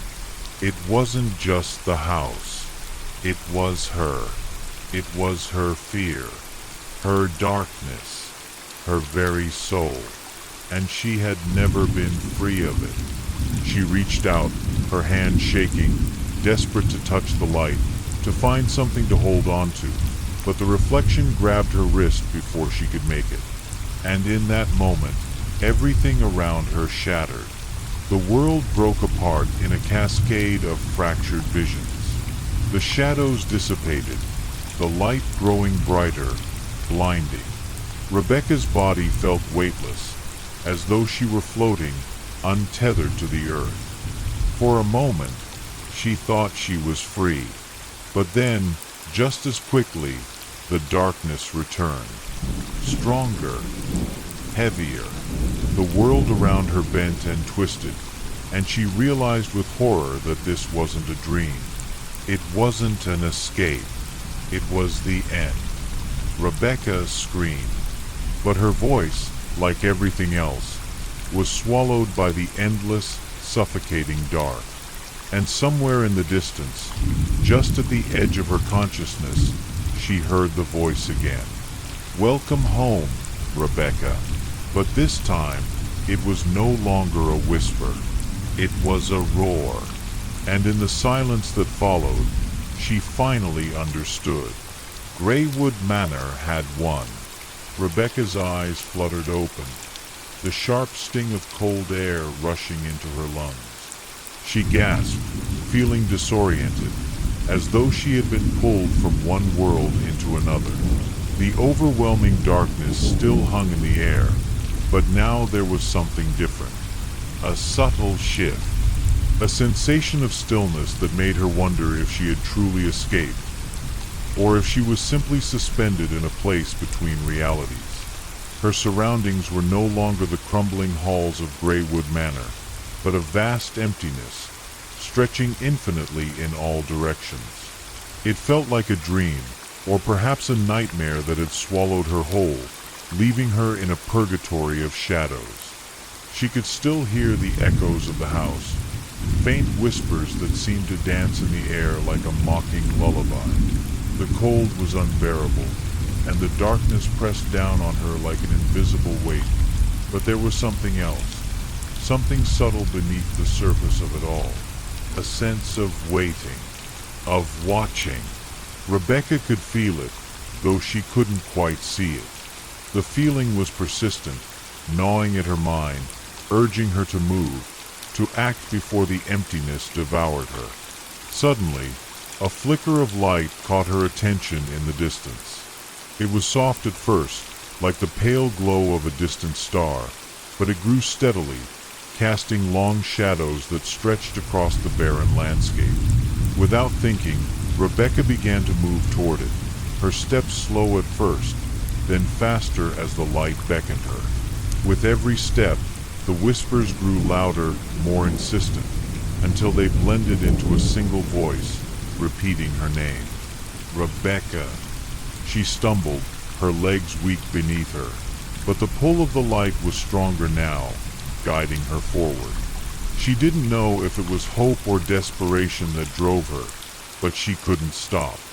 As she approached the source of the glow, the shadows seemed to withdraw, as if afraid of the light, giving way to an unexpected vision. There, standing before her, was a figure. Not a reflection this time, but a real person, a woman. Her face was soft, her eyes kind and welcoming, yet there was something about her that felt off, familiar, yet strange. Rebecca's heart skipped. She knew her. The woman in front of her had the same dark eyes, the same shape of her face. She had seen her before, years ago, during her childhood. It was her mother. Mom. Rebecca's voice trembled as she spoke, the word coming out like a whisper. The woman smiled, though there was something unsettling about her expression. "It's been so long, Rebecca. I've been waiting for you." Rebecca took a step forward, her breath catching in her throat. The figure before her seemed so real, but at the same time, she felt a growing sense of unease. Something was wrong. She had heard that voice before, but never in this form, never with such certainty. "Where am I?" Rebecca asked, her voice shaky. "What is this place?" The woman stepped closer, the faint glow of the light illuminating her features more clearly. "This is a place between worlds. You've been brought here for a reason. The house, it's still inside you, Rebecca. You can't escape it." Rebecca's heart raced. "No, that can't be true. I destroyed it." I broke the bond. She trailed off, the memories of the house, of the struggle, flooding her mind. Had it truly been destroyed? Or had it merely been waiting for this moment, for her to return? The woman's smile grew wider, but her eyes no longer held the warmth Rebecca had once known. They were empty, hollow, as if whatever was in front of her wasn't her mother at all, but a hollow imitation. You never escaped, Rebecca, the woman's voice echoed. You are a part of Greywood now.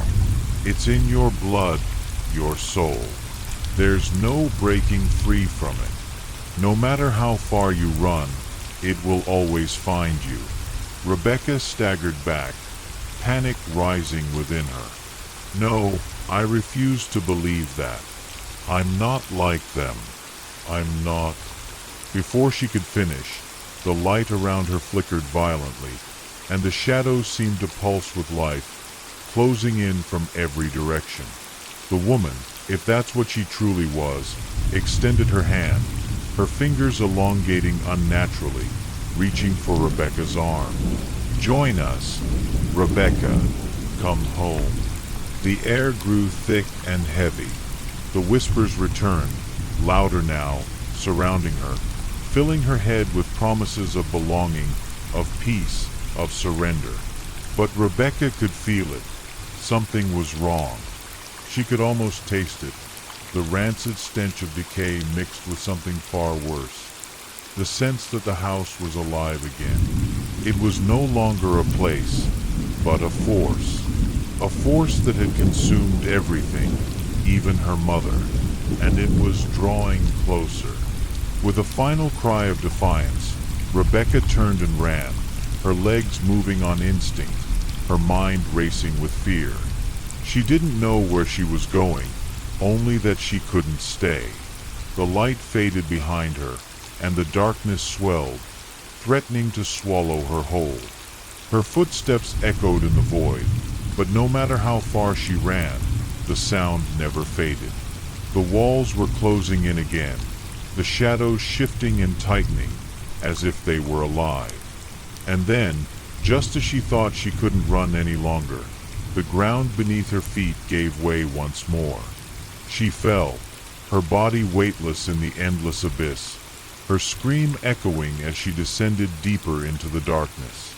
And as she fell, the whispers returned, this time louder than ever. Welcome home, Rebecca. The world around her collapsed into the void. And then there was nothing. Rebecca's breath hitched as the voice seemed to surround her, growing louder, more insistent. You can't run forever, Rebecca. Greywood is part of you, and you are part of it. Her heart raced as the shadows twisted around her, wrapping her in an almost suffocating grip. She had to keep moving, had to find a way out, but the walls of this place seemed to stretch endlessly, closing in on her with every step she took. The whispers grew louder, now a cacophony of voices, all speaking in unison, chanting her name, each tone filled with malice and despair. Rebecca clutched her chest, trying to steady her breath, but the words, they dug into her mind, tearing at her thoughts. She shook her head violently, desperate to silence them. No, she whispered, her voice barely audible. I won't let you control me. I won't. But even as she spoke, the shadows seemed to deepen, growing darker and more oppressive. She felt a sudden pull, an invisible force drawing her closer to the center of the void. Her legs buckled beneath her, and she fell to her knees, a cold wave washing over her. Rebecca. The voice was no longer distant. It was right beside her, as though the air itself had taken on a physical presence. The voice was no longer soft. It was sharp, urgent, filled with something far more dangerous. You think you can escape, but you have already given yourself to Greywood. Rebecca tried to fight it. She dug her fingers into the cold ground, attempting to push herself up, but the pull of the voice, the pull of the darkness, was too strong. And then, just as she thought she could resist no longer, she felt something, or rather, someone, grasp her hand. Cold fingers wrapped around her wrist, pulling her upward with a strength that wasn't her own. She gasped, her heart racing, and looked up. It was a figure, cloaked in shadow, but their grip was warm, almost human. The figure didn't speak, but the look in their eyes, the depth of sorrow and pain in those dark, empty sockets, told Rebecca everything she needed to know. This was not a savior. This was another soul, lost, trapped in the same nightmare. "Come with me," the figure seemed to say, its voice like the wind, rough and crackling. Rebecca didn't understand. She was too terrified, too overwhelmed to comprehend. But in that moment, she had no choice. The darkness was closing in, suffocating her. With a final glance at the figure, she allowed herself to be pulled into its embrace. The shadows shifted around them, twisting and writhing as if they were alive. As they moved, Rebecca could feel the weight of the past, of all those souls who had come before her. She could feel their pain, their regrets, their fear. And for the first time, she understood. Greywood wasn't just a place. It was a living thing, a force that fed on fear, on despair, on the souls it consumed. The figure led her through the darkness, its steps unhurried, its presence oddly comforting despite the chaos around them. As they moved forward, Rebecca felt something change within her, a flicker of realization. Maybe there was no escape. Maybe Greywood didn't just want her. Maybe it needed her, just as it had needed all the others before her. And then, as they reached a vast, looming doorway, the figure stopped. It looked down at her, its face unreadable, and gestured toward the door. "Go," it whispered. "It's time." Rebecca didn't hesitate. She stepped forward, the door creaking open with a sound like an ancient sigh. What lay beyond was impossible to tell, but she knew one thing for certain: there was no turning back. The moment she crossed the threshold, everything went dark. Rebecca stood frozen in the doorway, unsure of what awaited her on the other side. The darkness seemed to stretch endlessly, swirling around her like an ocean of shadows. But for the first time since her journey began, a strange sense of calm settled over her. The fear, the anxiety, the relentless whispers, they had all faded into the background, replaced by a soft, comforting silence. She stepped forward, her feet barely making a sound on the cold stone floor. As she moved deeper into the unknown, she couldn't help but feel as though the house itself was watching her, waiting for her to make a choice. She had come this far, faced unimaginable terrors, and now, in the quiet of the unknown, she found herself at peace. The figure that had led her here had vanished, but Rebecca didn't feel alone. Instead, she felt surrounded by something more ancient, more powerful than any fear she had experienced before. It wasn't a force of evil. No, it was something more profound, something that understood the depths of her pain. For the first time, Rebecca felt connected to something greater. The house, the shadows, the whispers, the darkness, it was a part of her, and she was a part of it. But rather than consume her, it had shared with her its secret, its purpose. Greywood was not a place of torment. It was a place of understanding. As she walked deeper into the room, a soft light began to shimmer in the distance. It was faint at first, but it grew brighter, warmer, until it filled the entire space with a golden glow. It wasn't like the harsh, cold light she had seen before. This light was gentle, like the embrace of a loved one after a long, lonely journey. Rebecca's heart began to slow, her breathing steady as the light surrounded her. It was as if the house itself had reached out to comfort her, to tell her that everything would be okay. She didn't need to fight anymore. The struggle, the fear, it was all over. And then she saw it. In the center of the glowing room stood a mirror, its surface clear and untouched by time. Rebecca approached it cautiously, her reflection staring back at her, but there was something different about the way she looked. The fear in her eyes had been replaced by a quiet understanding, a peace that hadn't been there before. For a moment, she didn't know whether to laugh or cry. All this time, all this terror, and the answer was so simple. She had been running from the wrong thing. It wasn't the house she needed to fear. It was the darkness inside herself, the fear of the unknown, the fear of accepting her place in the world. Rebecca reached out to touch the mirror. The moment her fingers brushed against its surface, everything around her seemed to shift. The shadows melted away, and the light intensified, bathing her in warmth. The whispers faded, leaving only a soft hum, like the sound of a distant lullaby. She felt herself let go. Let go of the pain, the fear, the memories that had haunted her for so long. Greywood, the house, the shadows, they were all a part of her now, but they didn't control her. She had made peace with them, and as the light enveloped her, she understood. She was no longer a prisoner of the past. She was free. Rebecca turned away from the mirror, her heart full, the weight of her journey lifted. She stepped forward, no longer in fear, but in peace.